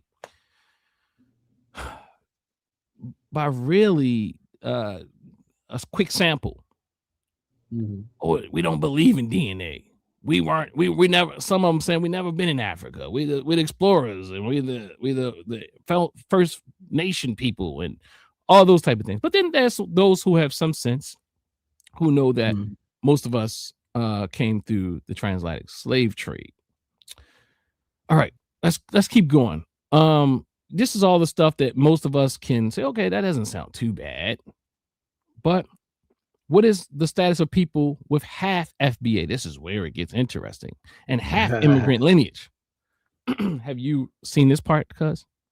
I have seen this. Well, I've seen it because I have been on the site a couple of times. And I'm reading it back over too, and I'm like, oh yeah, I remember this. And I've had more conversation with people about it. So I'm like, oh yeah, now I'm remembering why and where it came from. Okay. So this is part of the ideology. If you are a person classified as Black who has one parent from an immigrant background and another parent who can be traced to American slave plantations, then you are considered foundational Black American. All right, they give they didn't. Okay, cool. All right. That means you got one parent. You in there. You a half breed, but you in there. And half breeds need to be looked out for as we continue to talk. It's kind of like a mulatto. They're gonna call you like I don't know. They probably have a term for you, like what they call you, an anchor baby. I don't know what they call people, but anyway, they got all types of derogatory terms. There is a very important caveat with this designation, and very important caveat. An FBA individual whose non-FBA parental lineage comes from a person who immigrated to the United States after 1970 should not be considered or looked upon as a representative of what? A representative or spokesperson for serious political, social, economic, or judicial issues that affect foundational Black Americans collectively. It's just a lineage. And now they want to tell you, the lineage wants to tell you, the lineage wants to tell you how to treat people who has. So, okay, in fact, let me just use this case study. My sons, that's interesting. My sons is African-American as they are, cannot be considered as Black power as they've been raised, as much as they help their community. My sons, who don't know nothing about Jamaica, for real, besides their mama cook the food, they cannot be considered or looked upon as representatives or spokespeople for serious political, social, economic, or judicial issues that affect foundational Black Americans collectively. That's just a lineage, but what? Now you're saying what they can do politically? What? Yeah, that's crazy.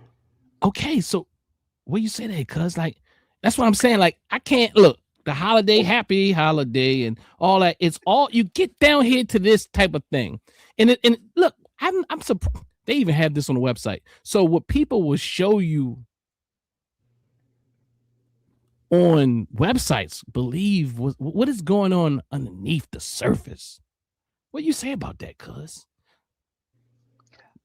Again, I mean, it's definitely, well, one, I would say they really should just embrace the idea that it is an ideology, because it is so painfully spelled out when you have all of these rules and definitions and terms and qualifications and qualifiers. That's the very essence of what an ideology is. Now, I do think it's like, even when I'm trying to be generous, even when I'm trying to be like, okay, I ride with you about something, then like, okay, if I like, am I reading it wrong? Are they literally saying that we still rock with you if you have FBA, but because you have FBA, you can't speak for us. You can't speak for us about anything serious, political, social, economic, or judicial, because you only have. You in the fold, but you got to shut your mouth. That's what they say. Oh yeah. I think you hit it, and I think I lost my space. But oh shoot. But that's what they're saying. That's what they're saying, cuz. Now they do have another paragraph, and they say the only exception to this rule. So yeah, that is the rule. That's it. I lost my I lost the space, but do you still see it? I don't know. On your screen, what's showing is just the Google page. All right, let me go back. There you go. Okay. All right. Nice website. So yeah, in the next section, they do have an exception. They have an exception. Oh Lord, we didn't get down there yet. Oh boy. All right. So this is, but the goal is, this is not political. Everything political is ideological. Everything, even identity is ideological. But I want to show you that even in their own writing, it shows you that it's very political, I mean, I don't even know why I would even be arguing that. Why people would argue that it's not, because they don't really understand that political is ideological. Well, yeah, that's what I mean. It's like they're getting caught up in what they think is the connotative negative vibe. When you said, well, this is an ideology. No, it ain't. You just think I said something bad. You think I just said something to disrespect you. That's right. And so then you're battling back. But I'm like, ideology itself is not a bad word. Well, it is, brother, because you're giving them too much credit. It is a bad word because you can, at that point, it becomes a struggle. I mean, maybe, you know what? Then they're going to have to really identify that they're really a religious sect. Because the reality is, if they say it's an ideology, then they're going to have to say, well, they're going to have to even lie and act like everybody's a part of it, like a religious sect, and say, well, we all FBAers, you know? And but the reality is, but people get to choose their ideologies. The reason why they want to say it's a lineage is because they're saying, well, we're all here fall into this category. And we even have half-breeds, and half-breeds can be trusted. You know, I mean, they said we have half-breeds, you know, like these people who come from two strong African parents, even not even the one drop rule. We're talking about black continental, black Caribbean, or mixed with black person on this continent, the United States of America. And somehow you got to watch out for those Negroes, because now let's get to let's read this again.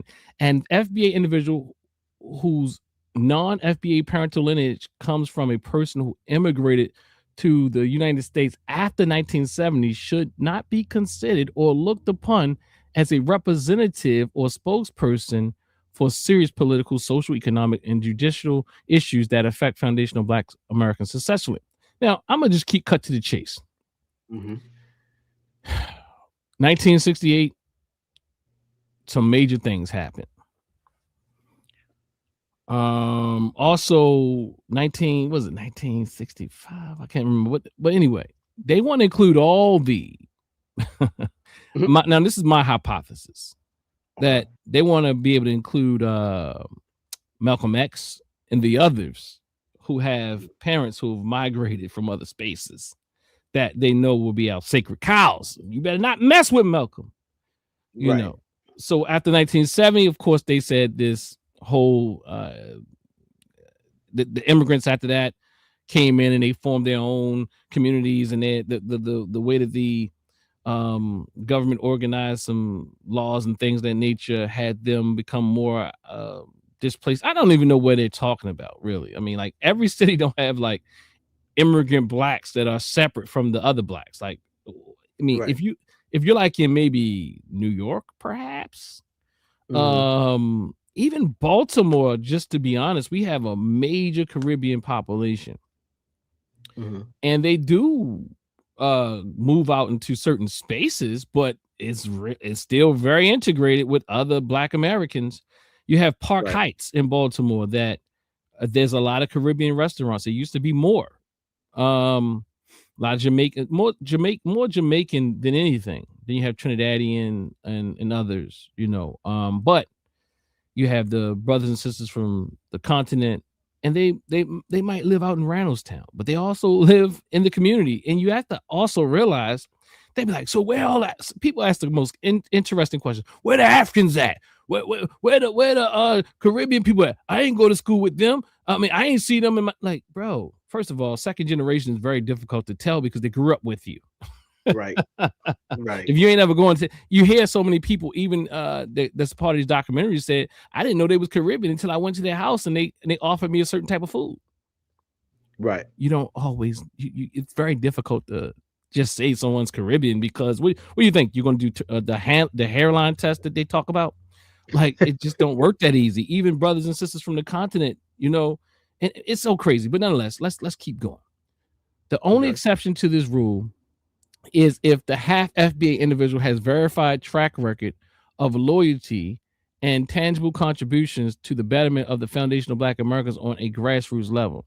The reason this rule applies to FBA people who immigrant lineage came to us after 1970 is because the African Caribbean immigrants before that time frame had different collective disposition and relationship. Oh, my sons probably can make it, but who's the officer?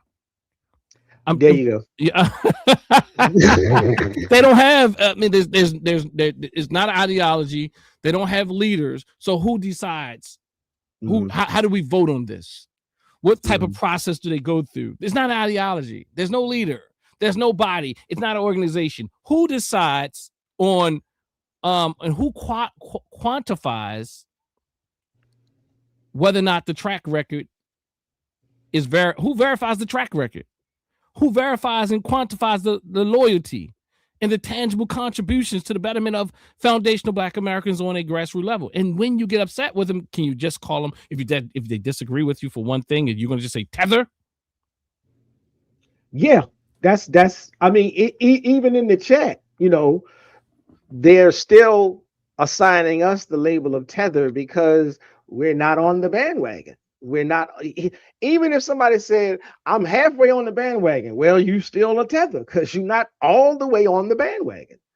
So, and as you had made reference when I did have Dr. Carmichael on the show, that was one of the things she was saying. She was like, you know, you get to the point where now you're trying to police the community's own Blackness. And you're trying to police the community's own eligibility. Like, you know, you either fit, you know, if you're an African-American, you're an African-American.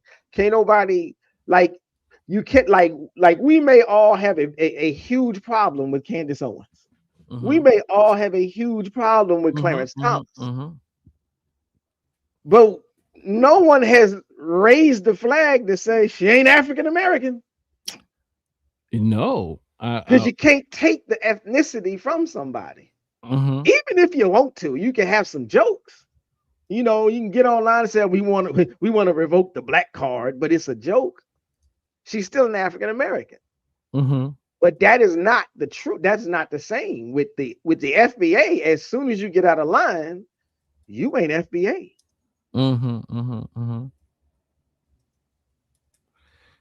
So as soon as you get out of line, you're not FBA. And you know, in cross Niggerson's theory on Black identity, what they call that is, oh yeah, we all are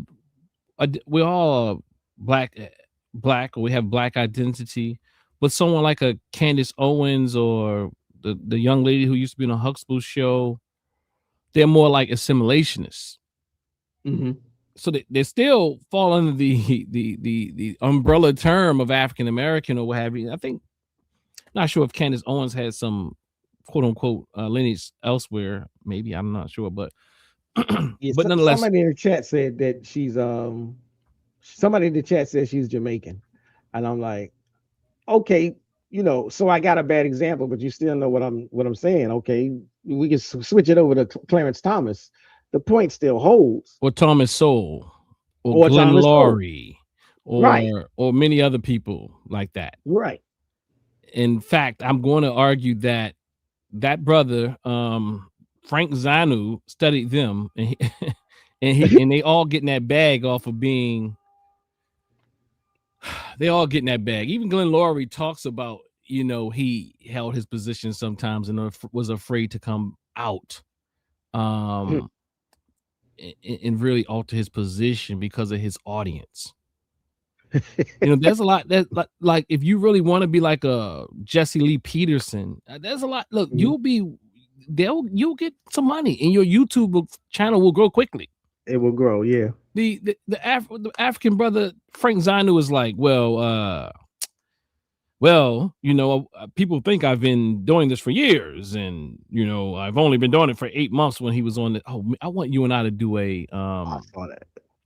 Yeah, I've only been doing this for 8 months. Yes, if you're going to be a straight in the Black community, if you're Black and you come out as a straight conservative, hardcore conservative, and hardcore white supremacist points, you're gonna become very popular really quickly. Yeah. In that video with the sister, I would like for you and I to do a review of that. She was giving it to him, and she was from like Kenya. She was giving it to him. I think we should do a review of that, cuz I would love it. I'm down for it. All we got to do is like schedule it up, and then we can chop it up. Cause that is one of the ones I was like, I sat down the other day and just started taking notes. I'm like, I feel like a student in class again, because I was like, oh yeah, I'm going in. And she was giving it to him. And guess what? Her awakening, you can tell, comes from a lot of the African American purportedly allegedly FBA elders, ancestors, and scholars, right? Our people. So and she, it was a good thing. So let me go back to this. I'm gonna try to come off of this and not be here too much longer. Let's see here. We have okay. All right, so let's go back to the ideology. So again, the only exception to the rule is the half FBA individuals has a verified track record of loyalty and tangible contributions to the betterment of Foundation and Black Americans on a grassroots level. Who's the judge? It's not an organization. It's just a lineage. There's no ideology, no precept, concepts, or philosophy. Who judges this? Tariq. I was trying not to use his name, but no, it's good. You use it, not me, because they instantly say, you're just mad at Tariq. Oh, God of mercy. Tariq has really, I'm using his name now. He has really trained them well. He has trained them, huh? He really has. That is the apologetics and the catechisms. So going forward, it says the reason this rule applies to half FBA people who are immigrant lineage, this is the one drop rule almost, like, I mean, like, this is the Black version of, Yeah. Oh God. Then it took white supremacy talking and stratification systems and created it in an ethnic sense to shut certain people out. That's why, like, when like Brother Diallo and others like, it's no ideology, I'm like, what they like, what is it? I said white supremacy. And melanated white supremacy. Melanated, I mean, it's called the easiest, you think it's going to be easier or whatever, I don't know, whatever you want to be part of the winning team, even if you have to be the ball boy or whatever they call it, the bat boy or the jockey. I mean what's the person who carry the clubs for the golfers? Oh yeah, that's a good one. I don't know that name. I was gonna say the water boy, but that's the water boy. That's the one I was looking for earlier. Yeah. So it says it's because African and Caribbean immigrants before that time frame had different collective dispositions. So they didn't generalize the difference in dispositions without giving you any type of research articles to support this claim. Like, they're saying that before 1970, it was okay. They're included if they were here before 1970. But because the African and the Caribbean immigrants before that time frame had different collective dispositions in relationship to the FBA. And guess what? They're not policing it well, because they never asked when a person come on the show, like, were you here before 1970? Okay, you're not a tether then. And likely you're not a tether. Okay, so 1970 would be okay. All right, guys, he's been here before 1970. And because he's been here before 1970, it's plausible, it's highly likable and plausible that he or she isn't a tether. That because their dispositions were different in relation to FBA. It goes on to say the Immigration Act of 1965 law foundational African American fought for in order to help Black people from Africa and Caribbean to come to the U.S. and assist FBA as a reinforcement against systemic white supremacy. This was because this plays on our emotions. It's way more complex than that, but we'll come back and chop it up. It's trying to say, well, when you see the Africans, it plant seasoning. You see them and they got the job and they're looking like they don't treat you with respect. Know that you fought for that. And I think there's so the reality is there's some truth to that. There's a level of truth to that, but it's being weaponized and is a subtle seed of ideology and is not telling the full story. And we will go deeper. This is 101. We're just going to hit the general today. But 101, right. We might have like a 101-2 or 102. Or right. You about to say something, cuz? No, go ahead. You on point. Go ahead. This was because the few Black people who were able to immigrate in the U.S. before 1965 acted as strong allies to foundation. Where did they? And then, so now after 1965. They changed up on us. They just changed up. They acted as strong allies. They were acting, in fact. I don't think that's what they mean, but maybe they do. And see, everything, words are essential. Acted as strong allies to the foundational Black Americans. This is part of the mythology. This is mythology here, y'all. During Jim Crow, because they're not going to see they're talking about behavioral differences, but you have to look at the entire story. But people who have succumbed to trauma, who have not healed from trauma, will only give you fragments of any story. They will not give you the entire story. They'll pull out the pieces to keep you traumatized, to keep you in the trance. During the Jim Crow era in America, African and the Caribbean immigrants did not have their own segregated enclaves apart from FBA. Oh God. Some places they do, and some places they still don't. And yeah, if you're in Baltimore, you don't know who you living next to. It's a reality. You know, in order for them to thrive, they had to have unity with foundational Black Americans. And I'm going back to a point. When people ask the question, I don't see them in my community. The other craziness is you're not going to see as many immigrants from the continent or the Caribbean in your neighborhood to equal to yours to the what you call FBA, because the population isn't that large. And that's on top of the fact that they've integrated so well that you can't even tell. They practice African American culture outside the house. Now you have where some and many have evolved to maintain their culture, but in fact, a lot of them, my good brother Montu, you can't tell me he's not an African American. He had to realize at some point, pardon Montu, but he had to realize at some point that he had to realize, damn, I'm not like my mother and father from Jamaica. So, but he grew up here, so it's like he had to really think about it, like, damn, my grandparents don't come from here.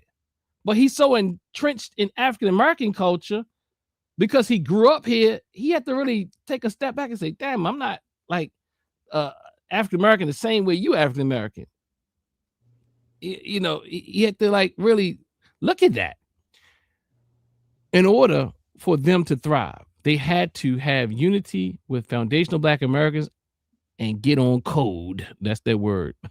With them against the common enemy, which was and is white supremacy. The white supremacy is practiced within FBA, and white supremacy is, it can't be denied that we all have been punch drunk by it.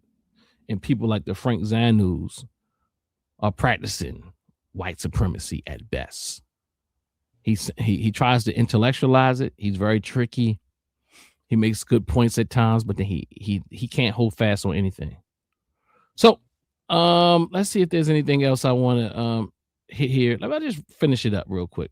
Because of their track record of loyalty and dedication to the fight against white supremacy during this era, many Black immigrants and half FBA activists became respected spokespersons for Foundation of Black Americans. People like Jamaican immigrants Marcus Garvey, there you go. They're going to be clear. We're not talking about them because we don't want that fight. Right. So they're going to be like, okay, we have some exceptional Negroes here. So people like Jamaican immigrants Marcus Garvey and half FBA Malcolm X, whose father was FBA and mother was from Grenada, became icons to FBA. So they didn't want that smoke. You hear me? They didn't want that smoke. They knew if they didn't clarify that they would have too much smoke and it would challenge their ideology. Right. So after I just give them a point they can talk about, because most of them haven't read this, and they're going to now say you're going to start hearing around the internet. Oh, well, after 1970, Malcolm X was before 1970. You're going to start hearing them now because they didn't even read this themselves. Right. They don't. Right. I haven't really heard them saying that. But J. Edgar Hoover, FBI COINTELPRO agenda was in full swing at this time, targeting and neutralizing Black organizations and any form of Black solidarity with other empowerment-minded individuals.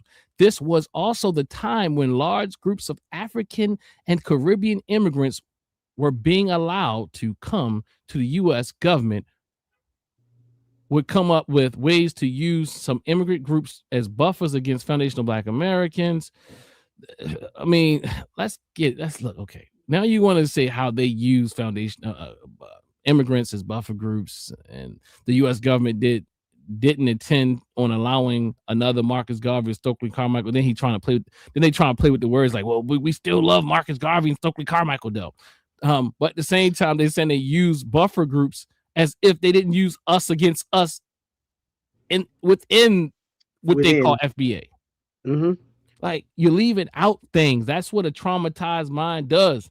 But I think the trauma for this particular person is a little different. And let me be clear. I want to play a clip. Starting in 1970, the U.S. government implemented benign neglect policy against foundational Black Americans while they began to prioritize allocating tangible resources, immigrant groups. Consequently, this incentivized many individuals from immigrant backgrounds to collaborate with white supremacists. You see how we're not talking about all of them, but you see the generalization there, right? Like the seeds that are being planted and sabotage the progress for FBA, the danger of allegiances. Okay. Historically, there have been two types of half FBA individuals. In the general sense, loyalists to the FBA lineage and heritage, anchored tethers. Now, they didn't put a lot of work into this because they must have had some arguments like, what about Malcolm? What about Malcolm? So they had to do a little bit extra work. Loyalists to their FBA lineage and heritage. Two, anchored tethers who view, it's a beautiful thing. Because after this class, FBA is going to be able to fight better, because they're going to start mentioning these things because I just taught them their own apologetics. Right. I am giving you points on how to be a better apologist.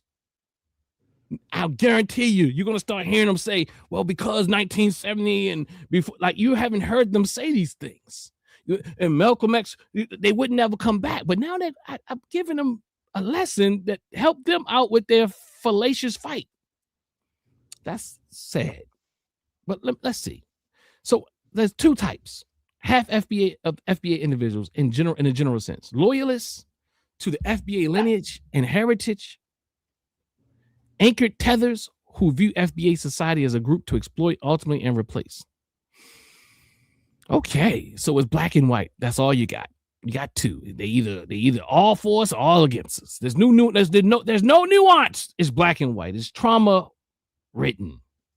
There's nothing in between. There's no nuance here. All or nothing. Them against us. And you trying to tell me it's not there? That's a traumatized ideology. FBA has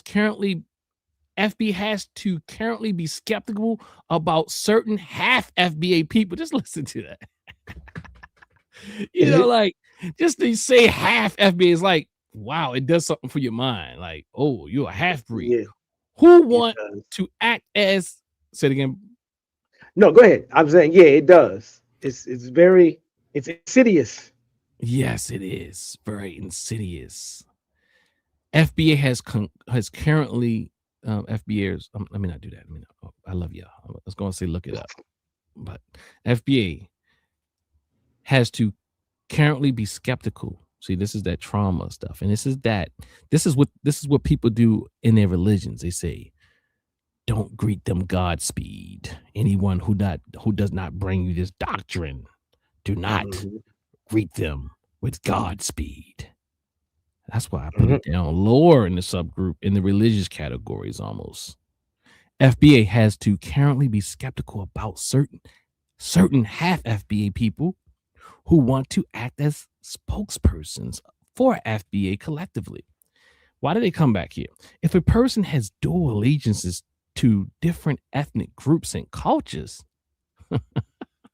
this is like, you can't be Pan-African. It's difficult to determine if they will look out for the best interests of FBA. You hear that? That right there, you can't have dual or like it has in their mind, black and white dual, instead of saying I have allegiance to all African people or my people here in America and my people here in the continent. I have to now forgo one for the other. Yeah, and that's really it's really straight up out of the white man's mind. Like, go ahead. This brother. is how white people this is how white people think.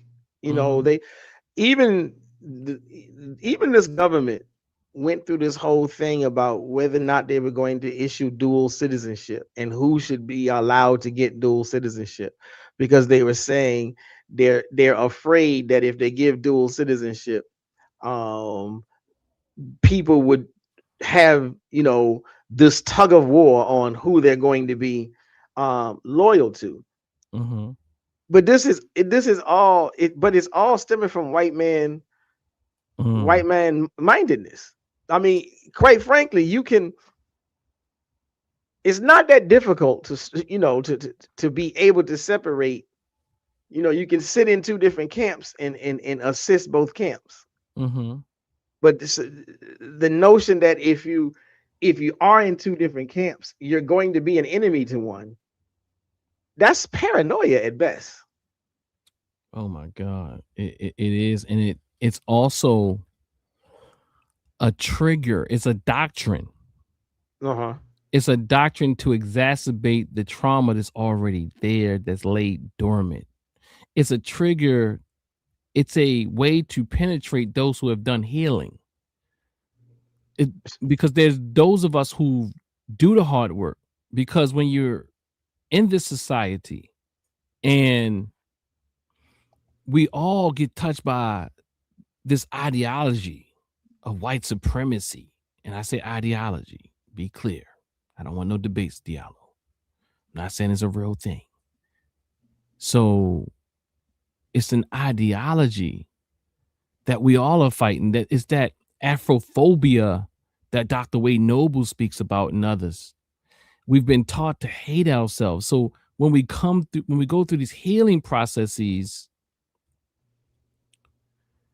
all you have to do is read this and say, this is bullshit. Excuse my language.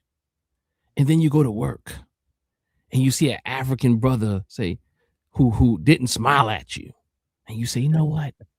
I didn't even believe that shit. But look, see him?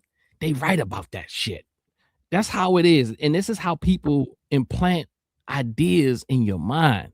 It's kind of like that person, when you've been around a person and you've been listening to, they were like, well, such and such, he's all about himself. He don't care about nobody else. And you're like, no, he's a good bro. He's a good bro. No, he good. 3 years later, you ask him something, he says no. And then what comes back to your mind? He is all about himself. All he said was no one time. And now that seed that was been planted now germinates. And when you now, with that trauma, you start to look for other evidence to support that madness. And that's what people do when they're horrible scientists. They don't look for things to debunk the accuracy of a thing. They look for things to support it. And it's really easy to pull for straws, quite like this doctrine has done, to support whatever fallacious identity that you want to make. And the identity, moreover, not the identity, but moreover, the ideology that supports this fallacious identity, because the identity was created for the ideology.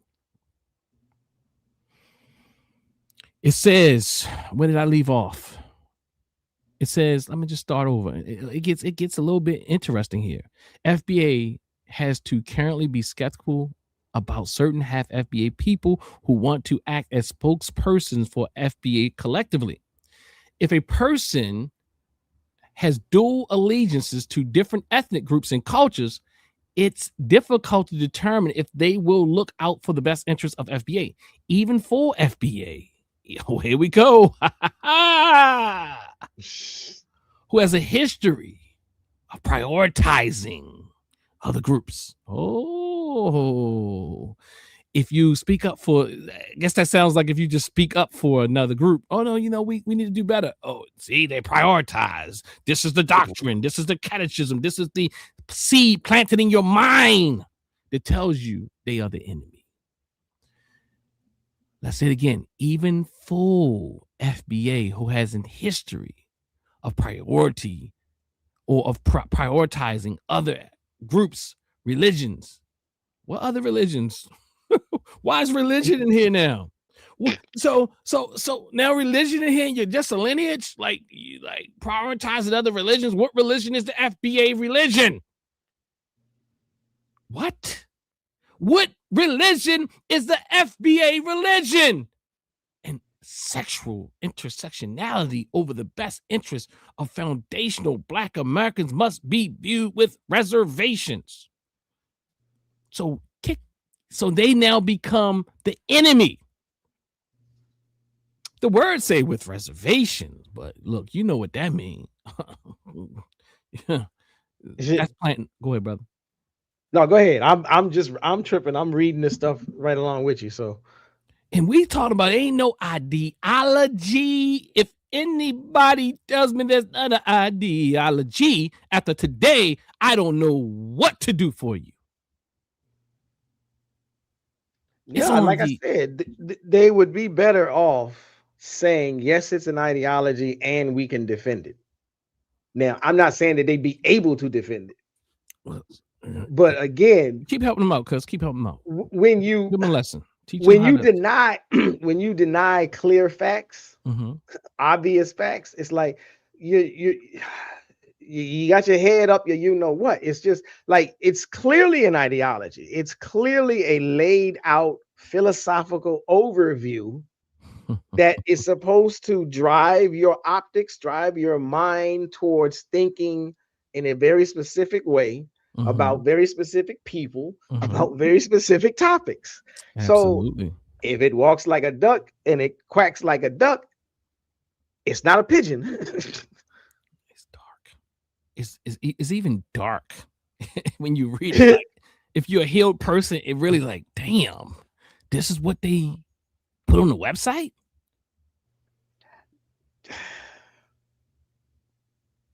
You was about to say something. No, I'm exasperated because it's like, yeah, when you really think, I was gonna say loud and proud, but wrong. But that's the thing, and to some extent, I will say, it also stems from at least a little bit of just the zeitgeist of America as it is. You know, the Donald Trump effect is to dig deep down. And get real close, put your hands on all the vitriol and the hate that you've been carrying, and let that light shine, and let that be your rallying call, your trademark, the flag of hatred. And it is what Trump is good at, and is what he is you know, using to guide the nation, so to speak. And this group of individuals, they're just dipping it in chocolate.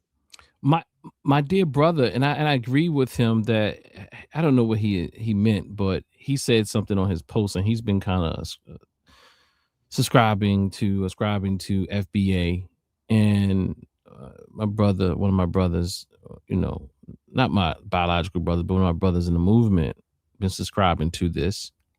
And one of the things he said, there's more there, like all groups. Now he has the dinner. He says all groups have their more extreme factions, but this is the quintessential group. This is the mother of the group. This is, as you look at the website, it's the website, and the word I was looking for earlier, because it's official FBA.com. This is the official FBA doctrine.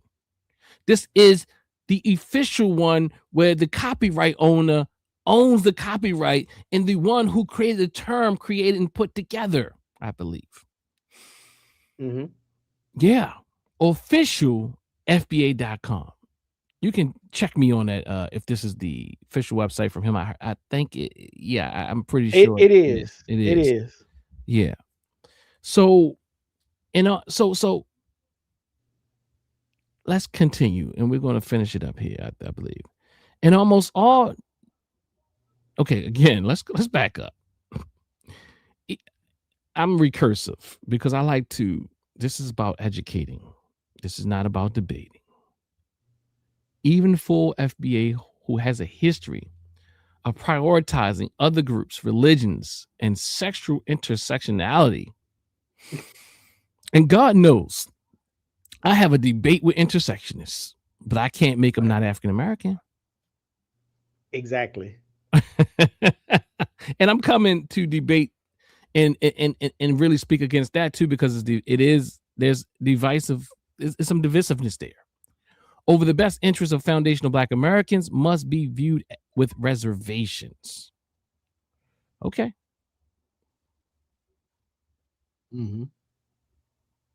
Okay, that's a call. That's kind of like Trump said, I didn't say it, but I didn't tell them to go and run into the Capitol, whatever they did down there. Like, I didn't say it, but you incited it. You incited it. And almost all you about to say something? No, go ahead. And almost all Native and Aboriginal societies, when people allow outsiders with dual allegiances, you hear how they pull it on. So even when you go above, when they talk about, well, you can be this, and 1970 got lost in the sauce by now. It's like you go to this whole thing. Well, we have flexibility, and go right back and you pour it on. Like, they're all enemies. Like, this is psychological warfare going on here, family. In almost all Native and Aboriginal societies, when people allow outsiders with dual allegiances to, hold up. Oh, I'm not reading the same thing over. It's kind of like, see, it's redundant, and it's redundant and recursive to instill it in your brain. Right. And that's why I'm saying I'm a psychosocial therapist. And we have to do some psychosocial cognitive restructuring. So in almost all Native and Aboriginal societies, when people allow outsiders with dual allegiances to other nations or ethnic groups to act as their representatives, this ultimately causes the decline of their societies. Source, please. This happened in the 16th century with the Portuguese colonizers, Lancados, married into royal West African families. The mixed race offsprings from they didn't pull out something. We're gonna give you an example here. We're gonna go. The Portuguese colonizers called Lancados, married into royal West African families. The mixed race offsprings from these unions, who were enslaved, elevated to powerful positions, often sided with the European side of their lineage. Now, guess what? People typically, it seems, lost people will side, as FBA does, and a lot of these other groups, wittingly or unwittingly side with the oppressor. Many of us unwittingly do so. Mhm. Often sided with the European side of their lineage to ultimately undermine African society and help facilitate the transatlantic slave trade. All right, now, see, you gotta keep it in there. Often sided with the European side of the lineage to ultimately undermine African society and help. Now, I don't have the fact checks or anything on this. We'll look at the information later. Mhm. But what I will say is it is media warfare. It doesn't matter whether or not it's true or it's stretched or whatever it is. That's not the point. The point here is it's being used and weaponized in a way to impact your affect, emotions, and to instill certain political positions in you that control your actions, ideology. The same thing happened to the Native American tribes who allowed this is like you got to put the violin on like Brother Talker be doing. The same thing happened to many Native American tribes who allowed European colonizers to intermarry into their groups and become representatives for them. This was the beginning of the decline of their societies. Oh God, they didn't need to marry in to decline these societies, folk. I can tell you that right now. They didn't have to intermarry. They didn't. Right. White people or white settlers, they didn't have to marry into. They didn't have any. They didn't, what do they call it? They didn't hold any. What's the word about Brother Shabazz? Everybody was say it again. No, go ahead. Everybody was a. It's kind of like everybody, they didn't really care. There was no, what's the term I'm looking for? It's like no prisoners, or what, how did they say it? No, ain't no love in war. No, that ain't it. Well, what I'm trying to say is they didn't really care who you were. If you were in their way, they were going to, they will oppress anybody. And anybody got in their way, they would wipe them out. They didn't really care. It doesn't matter. Like the marrying in part is like a part of the propaganda here. Like they didn't have to marry. They would rape your women. they would rape you. They would rape the men. They didn't have to marry you to do that. In fact, it was illegal at times, and they still was ruling over you. It was illegal to marry in some cases, in spaces and time frames, but they still practice white supremacy. In modern times, in colonization, in modern times, the white establishment deliberately elevates non-FBA or anchored tethers to act as spokespersons and leaders for foundational Black Americans. And the results of this practice has been devastating for FBA. Now, you know, when I read that, I think this is hot. Well, I'm going to say disingenuous like all the rest of the stuff wasn't. But really, like, I'm thinking like all these people that are FBA that are also in power, what do you say about them? What are they doing? Well, I'm like, go ahead. Because that's, to some extent, that's where they should be putting a little bit more of their energy, their anger and whatnot. Like, you know, we clearly have a track record of a certain, you know, the Congressional Black Caucus, for example, and, you know, Black mayors and Black school board members and whatnot. And a lot of them have not necessarily been fighting the right fight. At least that's the perception. Now, but you do better to say, wait a minute, we need to hold these people accountable. Then start screaming just because, you know, a person with Jamaican ancestry just got elected into the House. Like, that's not where your problems stem from. If you got a black mayor and the black mayor ain't never, sided with the community on the community issue, your problem is not the new Jamaican backgrounded mayor. It's the FBA that didn't do nothing. Yeah, what they're utilizing right now, and I heard that their leaderless has jumped on this situation that just took place in Maryland, or was it Maryland or Baltimore? Maryland. And the governor who vetoed the reparation study bill or what have you, right? Who I think he has some Caribbean ancestry, or maybe on one side or another. Yeah. So in fact, I heard that, now this, you could correct me if I'm wrong, that FBA said they were against the studies themselves and we need to take action. And he said something very similar, but he vetoed it to say we don't need any studies. We need to do something, for whatever political reasons why he did it. And they're utilizing that to say, well, look, this tether has stopped he's vetoed the bill to study reparations. And I think from what I've looked at a little, and I could be wrong on this one, is that they, for the most part, think that the study is fruitless as well. But even with that, let's say that they even support that, it doesn't change what I'm about to say. Okay. And what I'm about to say is this. So one of the main organizations that fought to overturn that veto, to influence the Black Caucus, was a revolutionary Pan-Africanist group here in Baltimore by the name of Leaders of a Beautiful Struggle.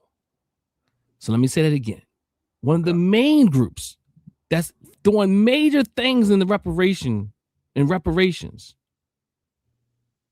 was Leaders of a Beautiful Struggle. You would go and see Davon Love on the Karen Hunter show, and he's explaining how it was overturned.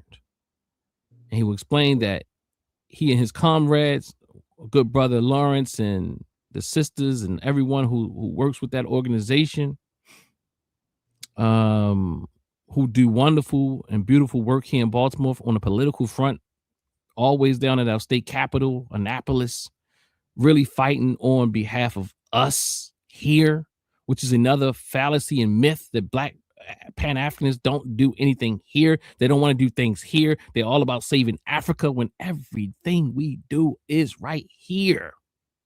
Mm-hmm. Because many of us are saying, if you really were a part of the Pan-Africanist movements, you would hear that people say we're not doing enough over there.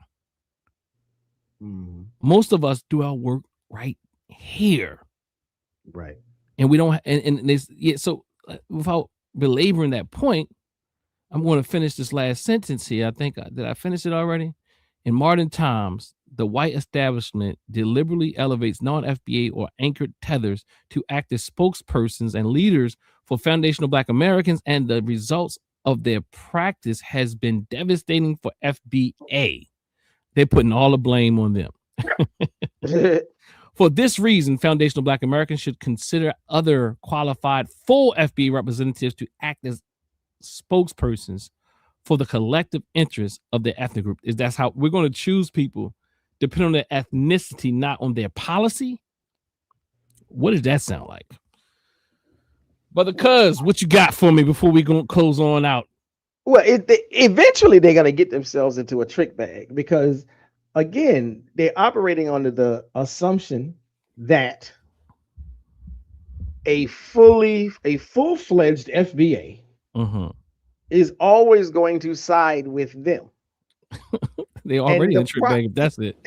Well, I mean, that's what it is. That's the last statement on there. And so I'm like, again, all you got to do is just start mentioning the full-fledged FBAs who've been in office, who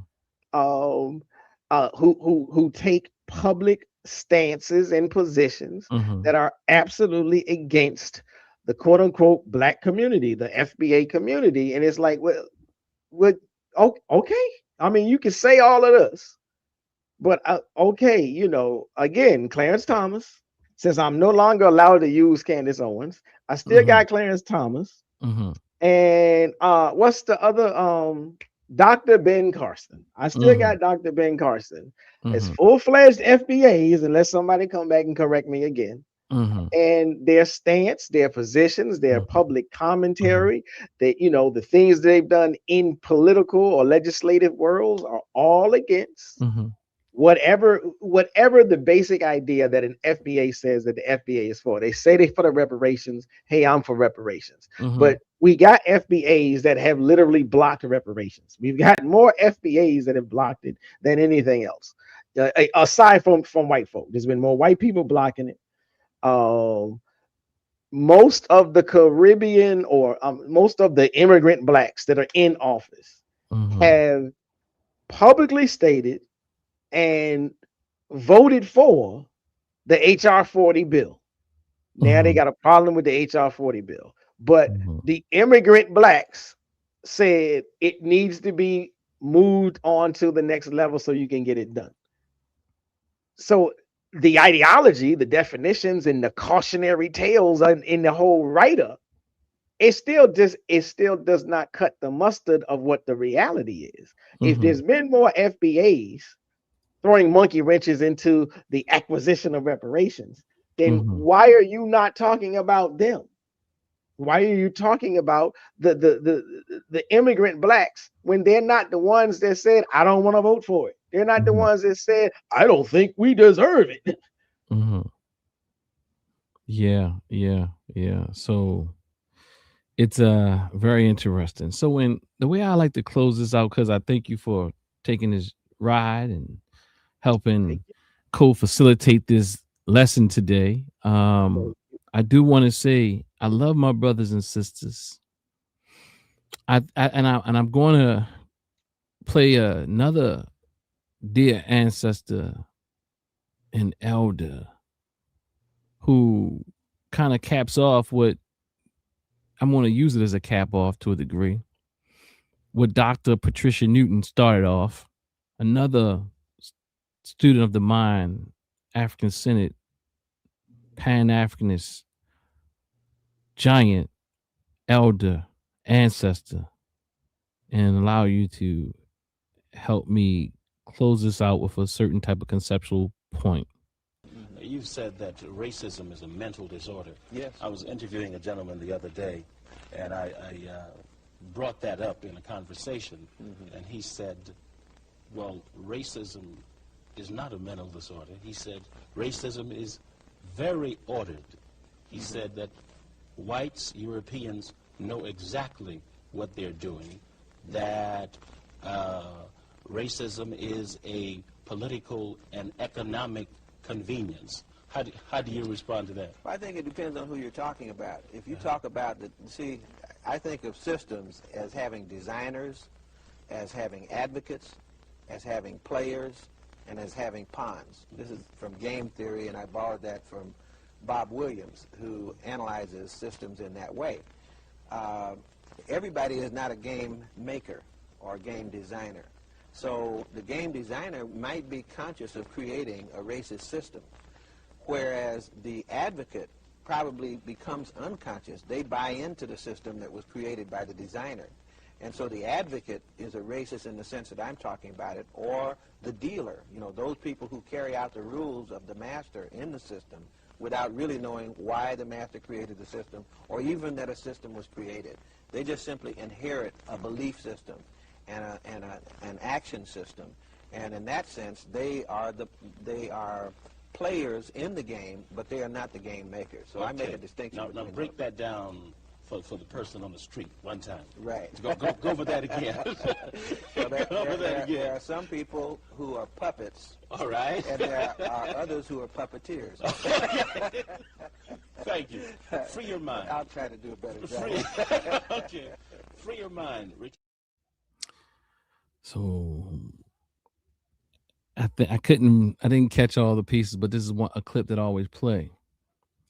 And all ideologies have designers. Right.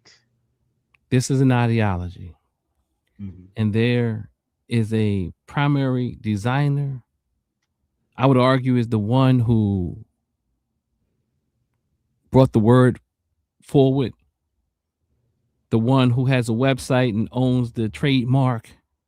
I would argue that is the one who, I guess, paid somebody or quickly put some stuff on this website, the official FBA.com, I believe it is. Official FBA.com. I would say that they are designers. So I do look at Al-Baba, Dr. Asa G. Hilliard. I think he's speaking in wisdom as a healer. That racism, and you can call FBAism racism, a sub-oppressive version of racism. I'm a social scientist, and what I'm saying, I will write about it because it is a social oppressive. It is a sub-oppressive system of racism. This sub-oppressive system had a designer, and the designer has rallied advocates. These advocates that come to all the videos outside of the bots, because there's bots there as well. You pay for some of them, but then there's others who sign up seemingly willingly, but many times, willingly, because hurt people, I want to hurt somebody else, so let me join the gang. But the advocate might know a little bit more, but don't know as much as the designer, and might be a little confused. But the daggone dealer might not know what's going on at all. The dealer is dealing this mess and putting it out there and saying, "Well, y'all don't understand." And I think that you don't understand. That I understand that you don't understand. And if you think I'm plebiscite babbling, is letting me know that you shouldn't be having the conversation because you don't understand. Right. You don't understand words with more than 2 syllables or maybe 1 syllable. That's not my problem. That's an American racist problem. It undereducated us. There's some good there, perhaps. It's not our language, but there's also some bad because you want to be an advocate for it. You want to be a dealer in it. If you're going to be an advocate and a dealer in it, learn the goddamn language. You're claiming to be American, but you can't speak the language. Stop saying I'm plebiscite babbling because you don't understand higher order reasoning. Because you're an American, a lover of this country. You want the biggest crumbs and the largest piece of fat meat at your avail. And you don't want nobody taking it. You don't want who you call tethers taking it, and those who you have identified as tether adjacent or half FBA. You know what you're doing. I'm not playing games with you. I don't care. I'm not being nice to you because I know you're a fraud. I'm saying I know the designers of these games are frauds. I am conscious that these people are frauds because they switch the name of their movements every 3 years. You can't have new movements every 2 to 3 years. You can't be this person and this person. There's no stability there. And somehow you want me. See, I know personality and I understand how personality works. That is an unstable person. And I'm not following anything that a person like that puts together because it's quite like the president of this United States. He's crazy. He doesn't care. He's a malignant narcissist. And he's a leader of a cult. I'm talking about the president. I'm saying FBA is very adjacent to MAGA on a black level. But let me stop because I know there's those who are dealers who mean well. I'm just trying to give you some info to bring you back home to Mother Africa. And that is how we heal. We heal. I'm not saying you have to be African in Africa or African in Nigeria, or I'm not. Look, you don't even have to take the term. But somehow, what I'm asking you to do is get over the hate and the fear and the trauma that you have for your brothers and sisters over there, even if they haven't gotten over theirs, because there's trauma everywhere. It's enough to go around. And there's traumatized African Americans, traumatized Caribbean Americans, traumatized African Nigerian Americans, and all the other ones. They're traumatized people in all of our groups. And I'm going to do a presentation to show you the data set about all of these groups. And guess what? FBA, you should be clear that you are in the big house. I keep saying it. You're on the big stage, America. Look, I know you think that you're just extra special than all the other brothers and sisters. No, you are in the big house. You will get more attention than all the other ones in the field. You're in the big house. And when you're in the big house, there is a certain level of hate because you get to wear the good clothes and put on the monkey suit. And we are in the big house. So you got to give some grace for those who are hating, because you are in the big house on the big stage. But do not misuse the stage. Be the spook that's sat by the door. Stop misusing the stage and taking the power of your oppressor to oppress our other Black African people. Brother Proper, I know you got something. I see it. All I'm going to say is the fear of being African, FBA, comes from more than anything else. It comes from the fear that the crumbs that's supposed to be coming down the pipe from reparations won't go to us if we don't do this delineation, this lineage purity reclassification thing. And I'm just like, look, at the end of the day, all of the legislation is already in place. All of those fears,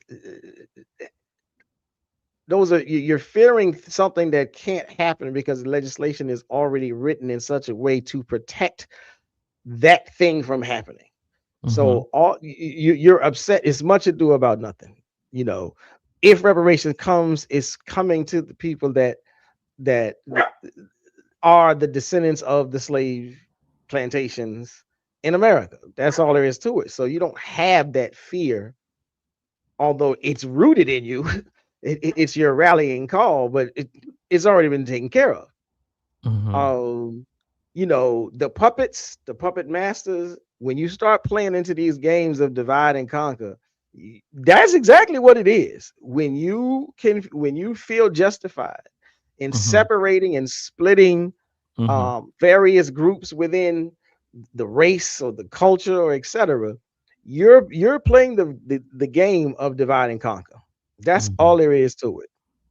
They used to have to train. They used to have to go out and find some Black people and train them to come in and infiltrate. But now, you know, with the likes of Tariq Nasheed, they don't even have to train him anymore. They just got him to do it, and now he got minions that's just doing it for free. Brother Proper. I want to hear about the ideology. You want to hear about the ideology? Again, the ideology is it's a formal, systemized set of beliefs. You know, they have the beliefs, and you know, we've been talking about them and review them on the website. They like to say in the chat that it's not an ideology, but you can't have anything political, like you were saying. It's a political movement. And You can't have a political movement without a set of ideologies. right. We hold these truths to be self-evident. And it goes back to what you're saying, even the fear is being perpetuated by the ideology. All that you said. There's already some fear inside of us, but then the ideology creates and re-triggers and brings about more fear. Because it's more formal. It's like it's laid out. You know, it's laid out and it's spelled out, so it makes you feel as though someone is giving voice to what you thought, to what you was afraid was happening, to what you feared might occur. And so then when somebody gives you that voice, that validates your fear. I knew it was something. I couldn't put my finger on it, but I knew it was something. That's what it is. They right. We need to fight. Let me hit this for you because I think it kind of was befitting of where you was going. That's some social cultural we sick boss. So for them to attack, first of all, no humane, sane person respects the territorial integrity of an empire. Imperial nations deserve no territorial integrity. So you can't be mad about people, quote unquote, illegally immigrating, invading, or trespassing on the territory of an imperialist nation. Now, I don't care if it's the United States, Europe, Australia. Then I always want to go to some elders. I'm going to close out with two elders. Just let them. All cultures condition the people that belong to them. All cultures ultimately must have some means of rewarding and punishing behavior. And that's another thing we don't want to face, you know. We want everybody to do right just because it means doing right. And this is what I said earlier when we talk about these conspiracies and the boule. You're not going to win this game if you don't have a means of neutralizing people and rewarding people. And yes, sir. That's a good reminder because we just want to get along. But the reality is sometimes they got to get that work. And Brother Proper, you got any closing words? Because I'm going to let the mama close us out how she started us. But you got any closing words? Make sure everybody in the chat hit the like button, share these channels, and keep the comments coming. That's all I'm gonna say. We gonna let's hear from the elder. Let's hear from the elder and family. Let mama close us out how she started us.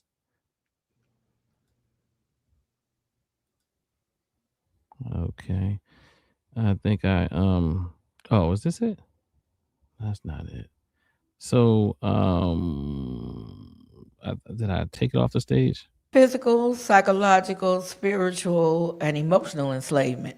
And so we have been traumatized, and trauma has an effect upon the mind, the body, and the spirit. And so when they talk about post-traumatic, it's like almost post-traumatic stress disorder. People still have the remnants of being traumatized. And for us, for Africans in the Americas, North and South America, and maybe throughout the entire diaspora, we have been victimized to the degree that many of us want to deny it and abandon it, which is a defense mechanism of post-traumatic slavery stress disorder, in that we oftentimes are unable to manage it. And so when we're unable to manage it, we take the position of putting it somewhere else, denying that it ever happened, and wanting to move on. But you can't move on because the remnants of the victimization have been passed on from generation to generation. We have intergenerational trauma. And so some of the ways that we have learned to cope has been passed on from that time to this time, and will go into some other time, because we've never been without trauma. Part of the problem is that it's not really post for us. It's still present for us. And we're experiencing complex compound trauma, where we're being traumatized up on top of the trauma, up on top of the trauma. Tell us about examples of that trauma that impacts our daily lives. What do we see? Well, the language we use, some of us don't even like to be called African. I don't know how much trauma you can get when you're denying who you really are. When you claim you're African, you're going to get your mind and some back. of us begin and proud. to look at Fighting each and other proud. as though we're the enemy, When you rather claim your than Africanness, you're going to get your mind back. Fighting and proud. Claim your Africanness. Fighting and proud. I'm telling you. When you claim your Africanness, you're going to get your mind back. Fighting and proud. Claim your Africanness. Fighting and proud. I'm telling you. When you claim your Africanness, you're going to get your mind back. Fighting and proud. Claim your Africanness. Fighting and proud. I'm telling you. Become a part of it. Embrace it. Become a part of it. Embrace it. Become a part of it. Embrace it. Become a part of it. Embrace it. When you claim your Africanness, you're going to get your mind back. Fighting and proud. Claim your Africanness. Fighting and proud. I'm telling you. When you claim your Africanness, you're going to get your mind back. Fighting and proud. Claim your Africanness. Fighting and proud. I'm telling you.